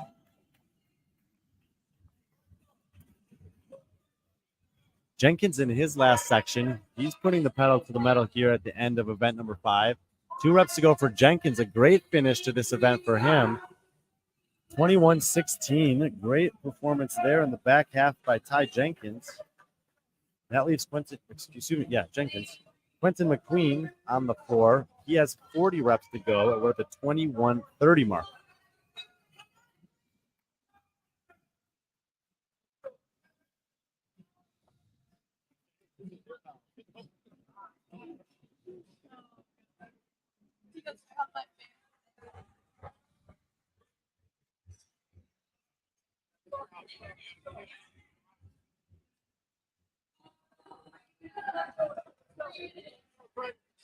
McQueen, the last guy on the floor. This is. I'm going to go bother Tyler for the score to beat since he's been unhelpful to this point. Get him. I'm going to watch the football game. I'll see you back. This is the last guy on the floor of the second to last heat in men's elite event number 5. There are 2 more events left, 6 and 7. They're both 5-minute long events. They're very exciting. They're the most exciting events of the Crash Crucible this year. McQueen is the last guy on the floor. I believe we're probably at the 22-minute mark with a time cap of 25 minutes. It looks like he has 25 squats left to go before he finishes, so he will make it past. He will make it in before the time cap. In that heat, he's the last one left out of Ty Jenkins, Sebastian Jollis, Bill Leahy, Daniel Sterling, and Marquand Jones. The best score that we know of from the numbers that we have was set by Bill Leahy in this event with a, 1802? Is that what I have here? 1802? Is that correct? Someone in the comments will tell me. And that was Will Leahy. And then a minute after him, I think the next best score after him was a minute after him. Brian, what was Leahy's score? Leahy's score was 18:06. 18:06. The previous best time had actually been Hal Fisher at 18:49. So it's Leahy 18:06, Marquand Jones 18:30, Hal Fisher 18:49. The best 3 scores. As McQueen finishes at 23:29. And still a celebration for McQueen, who's enjoying himself, win or lose in his heats throughout the weekend. It does look like Justin Fields is hurt. One heat to go for event 5. This is the only division still competing today. The Masters, men's and women's, the teams, and the elite females have all concluded their day of competition. Already done podium ceremonies for all the Masters and teams, paid them out, and some of them have went on their way. The elite men are going to finish things out for us here. The last heat will feature the top 6 men to start the day. Sevan has the leaderboard available for us. My job. You're talking about for the men. For the men. Here we go. Final heat, event 5. These are the guys. So those 6 men on screen are the men that we're about to see take on the 100s chipper, the last guys to do it today. Everyone chasing Daniel Cooks. His parents are standing right next to me. They're lined up, ready to watch their son again. Cool. James Sprague, Austin Hatfield, Jack Roseman, Colton Burns, Max Krieg. 300 points remaining available today. All of these guys still in contention for the podium. And we just saw 2 incredible performances by Bill Leahy and Marquand Jones, who are lurking just in case any of these guys have a stumble on the longest test that they'll face this weekend. It'll be quite the confidence booster if Coots wins this event, I believe. It'll be quite what?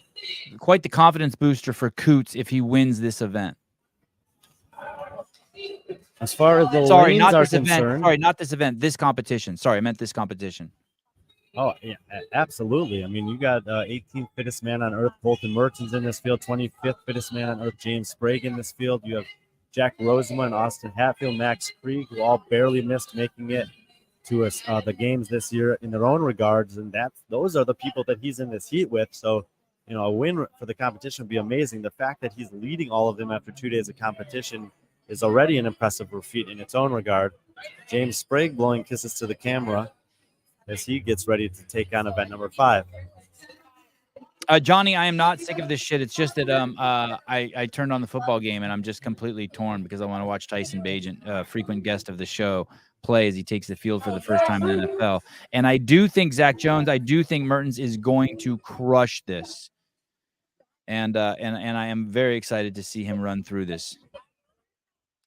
I'm expecting a very competitive heat here. If you think about the 4 men who have the best scores so far, Bill Leahy's body type more or less resembles James Sprague. So does his skill set in many regards. Hal Fisher, much more like Austin Hatfield and Colton Mertens in terms of build and capacity.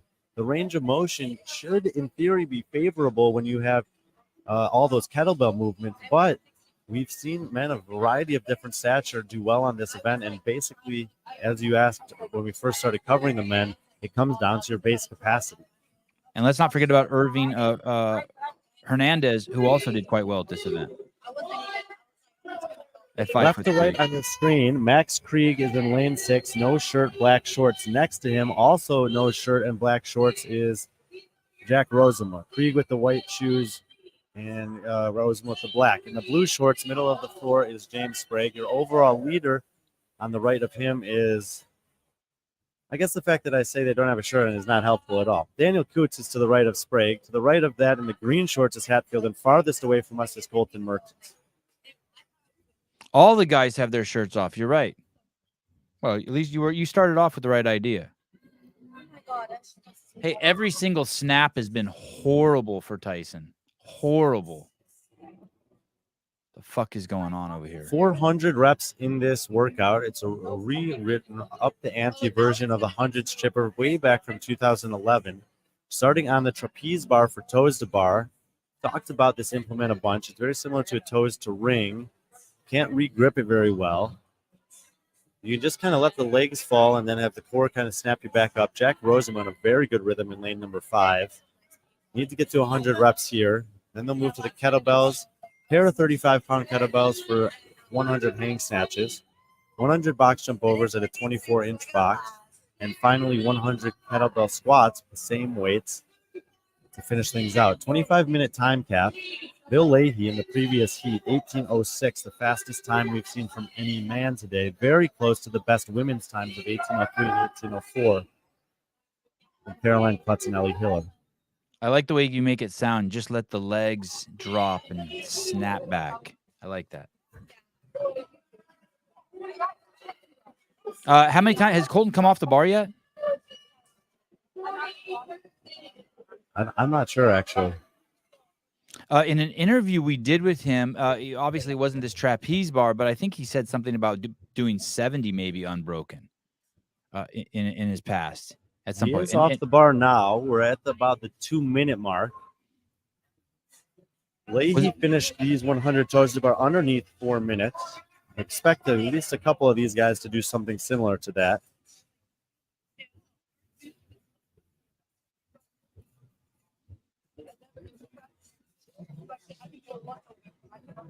Samuel Sperlin, 35 unbroken to open for Colton. Thank you. Isn't it great when you have a wide shot like that someone who wants to watch an athlete can do that counting for us? Yeah, it's fantastic. Thank you. That being said, let's check a little close-up shot. Jack Rosema right there. James Sprague in the blue shorts. Daniel Coots next to him. After that, Austin Hatfield. And then, Sevan Podcast favorite, Colton Mertens. Bill Leahy had an 18:06. Thank you. That's correct.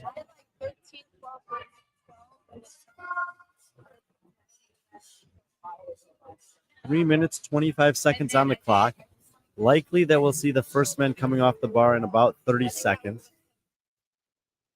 Obviously, having a quick start is advantageous, but managing the middle part of this workout, we can see 20 and 40 rep leads disappear.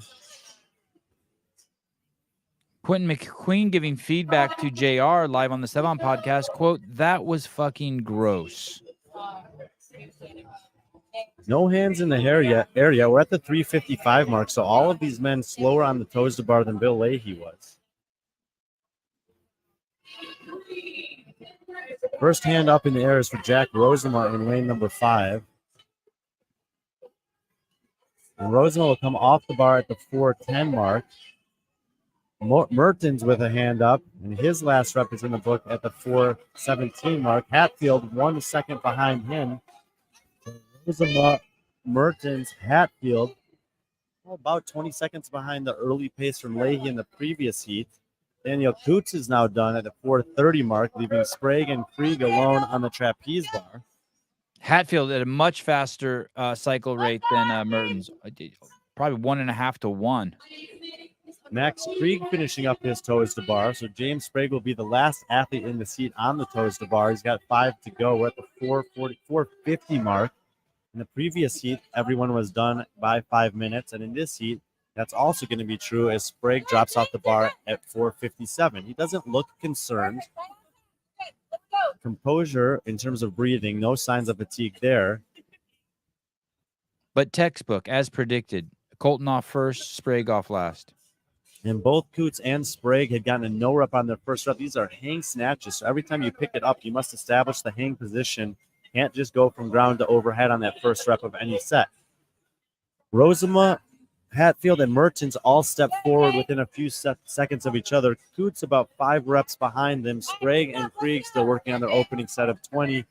5:35 on the clock.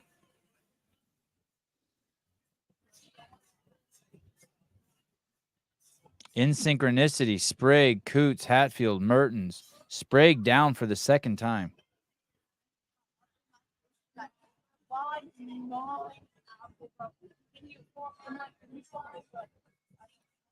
Rosema first to advance to the 60. When they set the kettlebells down, that means that's the number of reps they need to get to before they can step forward. Be the same pattern for the kettlebell snatches as the box jump overs as they progress down the competition floor. They'll turn around and do the opposite in a descending rep count with the squats later on. Rosema leading. The other 5 men are all in the same section. Hatfield next to step forward. Mertens has fallen a little bit off the pace relative to Rosema and Hatfield. He now steps forward and sets him down. So Rosema leading. Hatfield and Mertens at the same rep count. Coots steps forward, and he's now on the same rep count as Hatfield and Mertens. But Mertens the first amongst the 3 to get the kettlebells moving in the 3rd section of kettlebell snatches.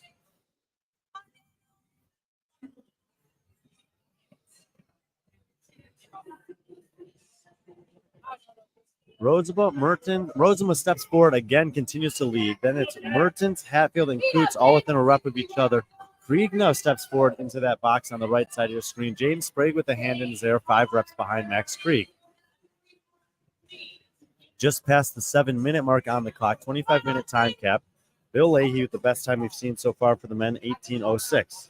Brian, can you tell us the range of motion requirements before I start fighting with people in the comments again? The range of motion requirement for the kettlebell snatch? Yes. I mean, I don't know. How would you define it at the bottom position? You have to establish a hang position by picking the weight off the ground and opening your hips. Every time you do a snatch, you have to get it from below the hips and without touching the ground up to overhead in a lockout position with the knees, hips, and elbows locked out. Okay, is there an arm ear type thing? I did see the lady right there at one point tell I was lip reading, but she said push your head through. I thought. I have a document with all of the movement standards written, but it's not open on this computer. I'm using Suze's computer from here and my computer from the other location. Okay. So that means what? That means if Brian doesn't have the movement standards, none of you guys know the movement standards. So just shut it and just let the refs do their job.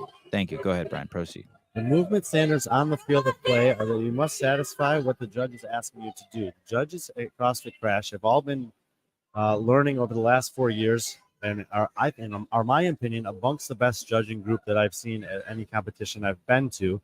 Yes, there are potentially some errors. This is the human nature of any sport that has an umpire or a judge in it. But I think that overall they do an excellent job, and that most of you would probably do well to appreciate what the athletes are doing in terms of a capacity perspective, instead of nitpicking things that are difficult to see from far away, that the judges are 2 feet away from witnesses. Having said that, there are some cases where you guys have been right. There are some instances where you guys have been in sync with the head judge on the floor, and who has gone over and corrected something that was not being done correctly by the judges, which is how the process is meant to happen. In terms of the competition, Jack Rosema has one more rep to go. At the 9:15 mark, he is done with his kettlebell snatches. He's still off the pace of Bill Leahy and Marquand Jones, but really close to the pace from Hal Fisher and Drake Lewis. He's attempting to fend off the men that are ahead of him on the leaderboard and put himself in a better position for the podium. Coots, Hatfield, and Mertens are all very close in terms of second, third, and fourth in this heat. Sprague has passed Krieg by now for the 5th position in the heat.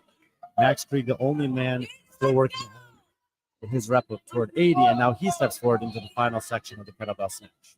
Krieg is making some insane facial expressions at the top. Did you see that of his snatch? They're amazing. Someone should be getting some still shots of that. Hand up for Colton Mertens. 5 reps to go for him. Hatfield and Coots must be close, and Hatfield is in fact done. Judge did not put his hand in the hair, but him and Mertens step forward to the box at exactly the same time that Rosema drags his box forward. So Rosema with a 20-rep lead over Hatfield and Mertens. They are rep for rep at this point. Coots and Sprague are now tied with 5 reps to go on the snatches. However, Coots is working on those while Sprague's are resting on the ground. So it's Rosema 20 reps ahead of Hatfield and Mertens.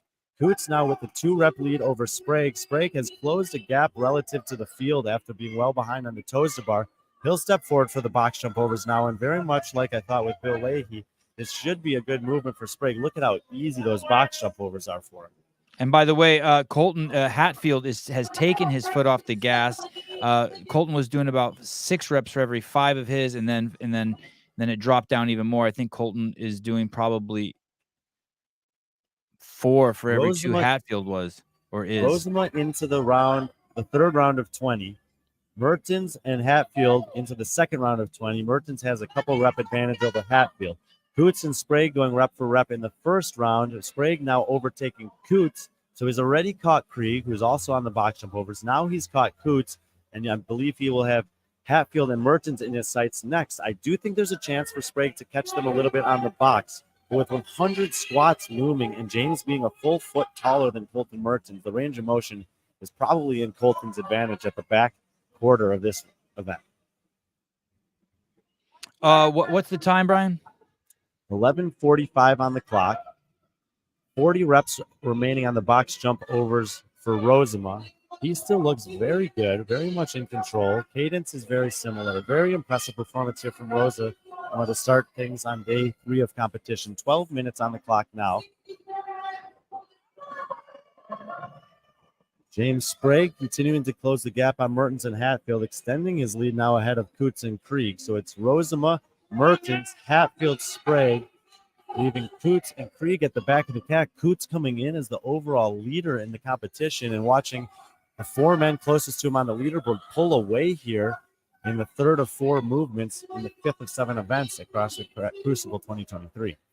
Constance, as Brian just said, we are at CrossFit Crash watching the Crash Crucible in its 4th year, one of the premier events on the East Coast of the United States of America. In this final men's heat, we have some of the world's best CrossFitters, including James Sprague and Colton Mertens.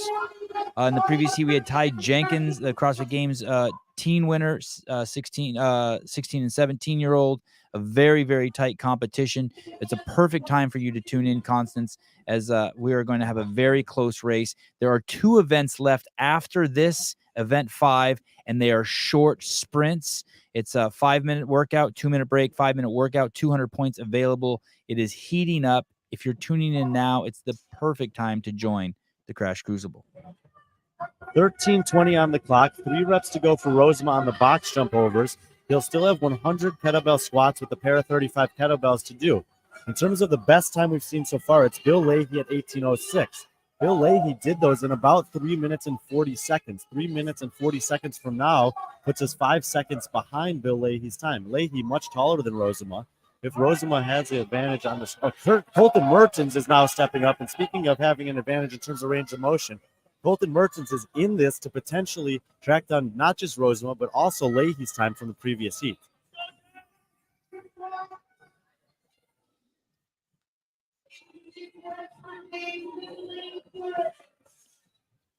So Rosema and Mertens, the only two men on the squats, 14 minutes and 10 seconds on the clock. 25-minute time cap won't be an issue. Top times that these men are chasing down, 18:06 for Leahy, 18:30 for Jones, 18:49 from Fisher, 19:02 from Lewis. Austin Hatfield now makes his way to the squats as James Sprague has 3 reps to go on the box jumps. So what's up? That wasn't me. Rosema and Mertens going rep for rep in the second of 5 sets of 20. Hatfield leading Sprague by about 10 reps. Krieg and Coots falling well off the pace relative to the other 4 men in this heat on what will end up being the longest test of the weekend on average for the athletes competing here. By the way, the 2 men you see on the field right now with the cameras on the right is Jonathan Ortega, and on the left in the number 23 is the in-house video guy, the well-respected in the CrossFit community media space, Rick Jones. Both of these guys working their tails off all weekend. Jonathan Ortega, avid listener of the Sevan Podcast, and Rick Jones putting out tons of great content for CrossFit Crash. He worked on the Buttery Bros Games documentaries that came out this year at the CrossFit Games. Wonderful gentleman.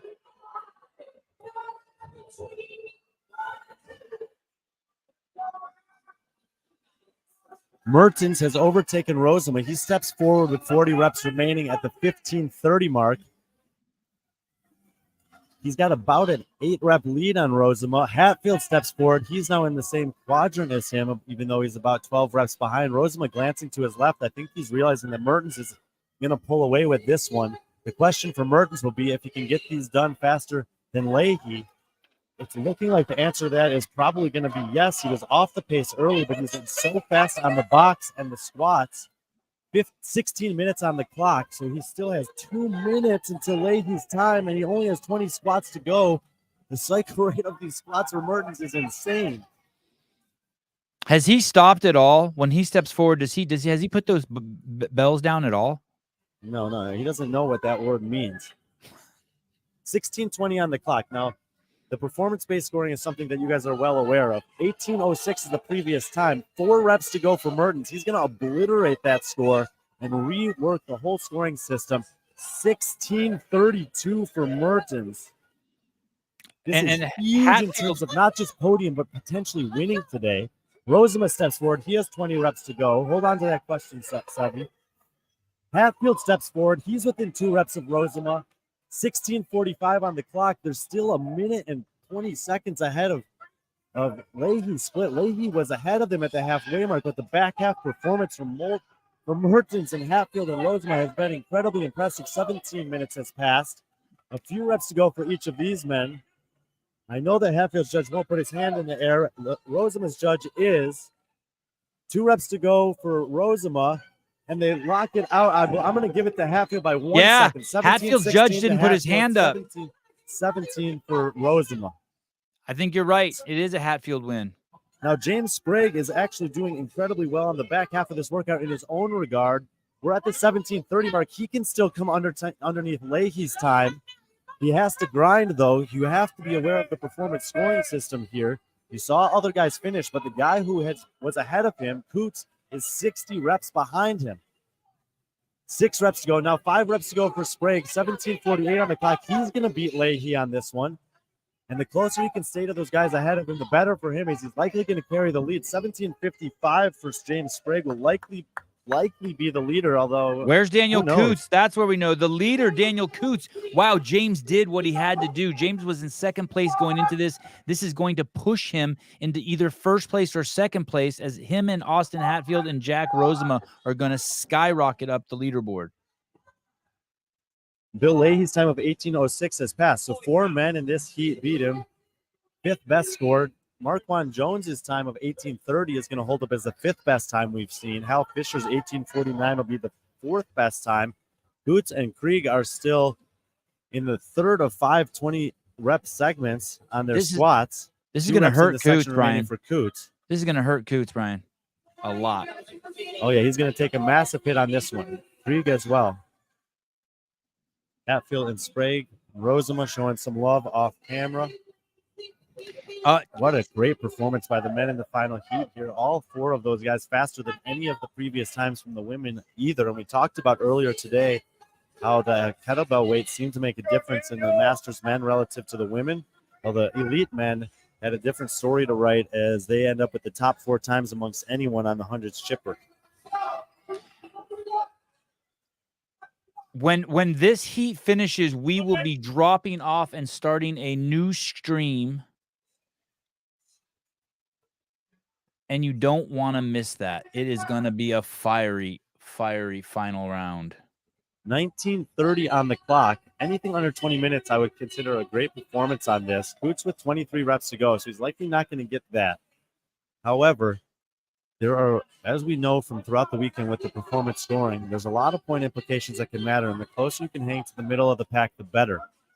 Really for Coots here, he's just wanting to kind of salvage any points he can and hopefully stay in this final heat. Leahy and Jones, with great times in the heat before him, are having a chance to potentially move up, but I think it's likely Krieg who's in more danger in that regard. Past the 20-minute mark now, less than 20 reps to go for Coots.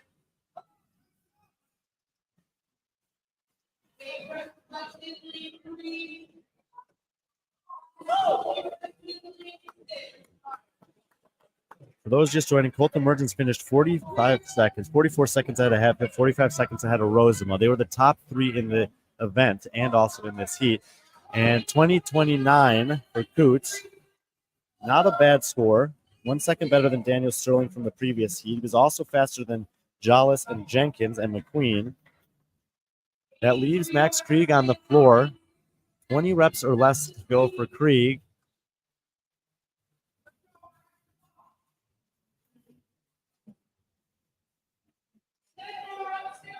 I believe he's got 10 reps remaining. We're approaching the 21-minute mark. Jollis' time from the previous heat of 21:01 has passed. Jenkins was 21:16. 4 reps to go for Krieg. He's going to be very close to that. 2 more reps, and he locks it out at 21:15, so unofficially 1 second faster than Jenkins. There will be a massive shift on the leaderboard. Colton Mertens will probably make the biggest jump up. James Sprague will likely be the overall leader. Coots is going to fall down a bit as both Hatfield and Rosema did great.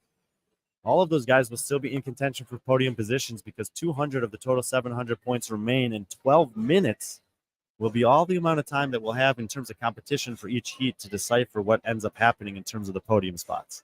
Brian, are we behind in on the schedule? Should we be starting the men's final right now? I'm seeing it says it's saying 3:30. And right now it is 3:30. Is that what you have? Yep. Okay. So we're going to do a different stream. I'm going to flip back to the turf. Okay. I'm going to give us join you on that stream.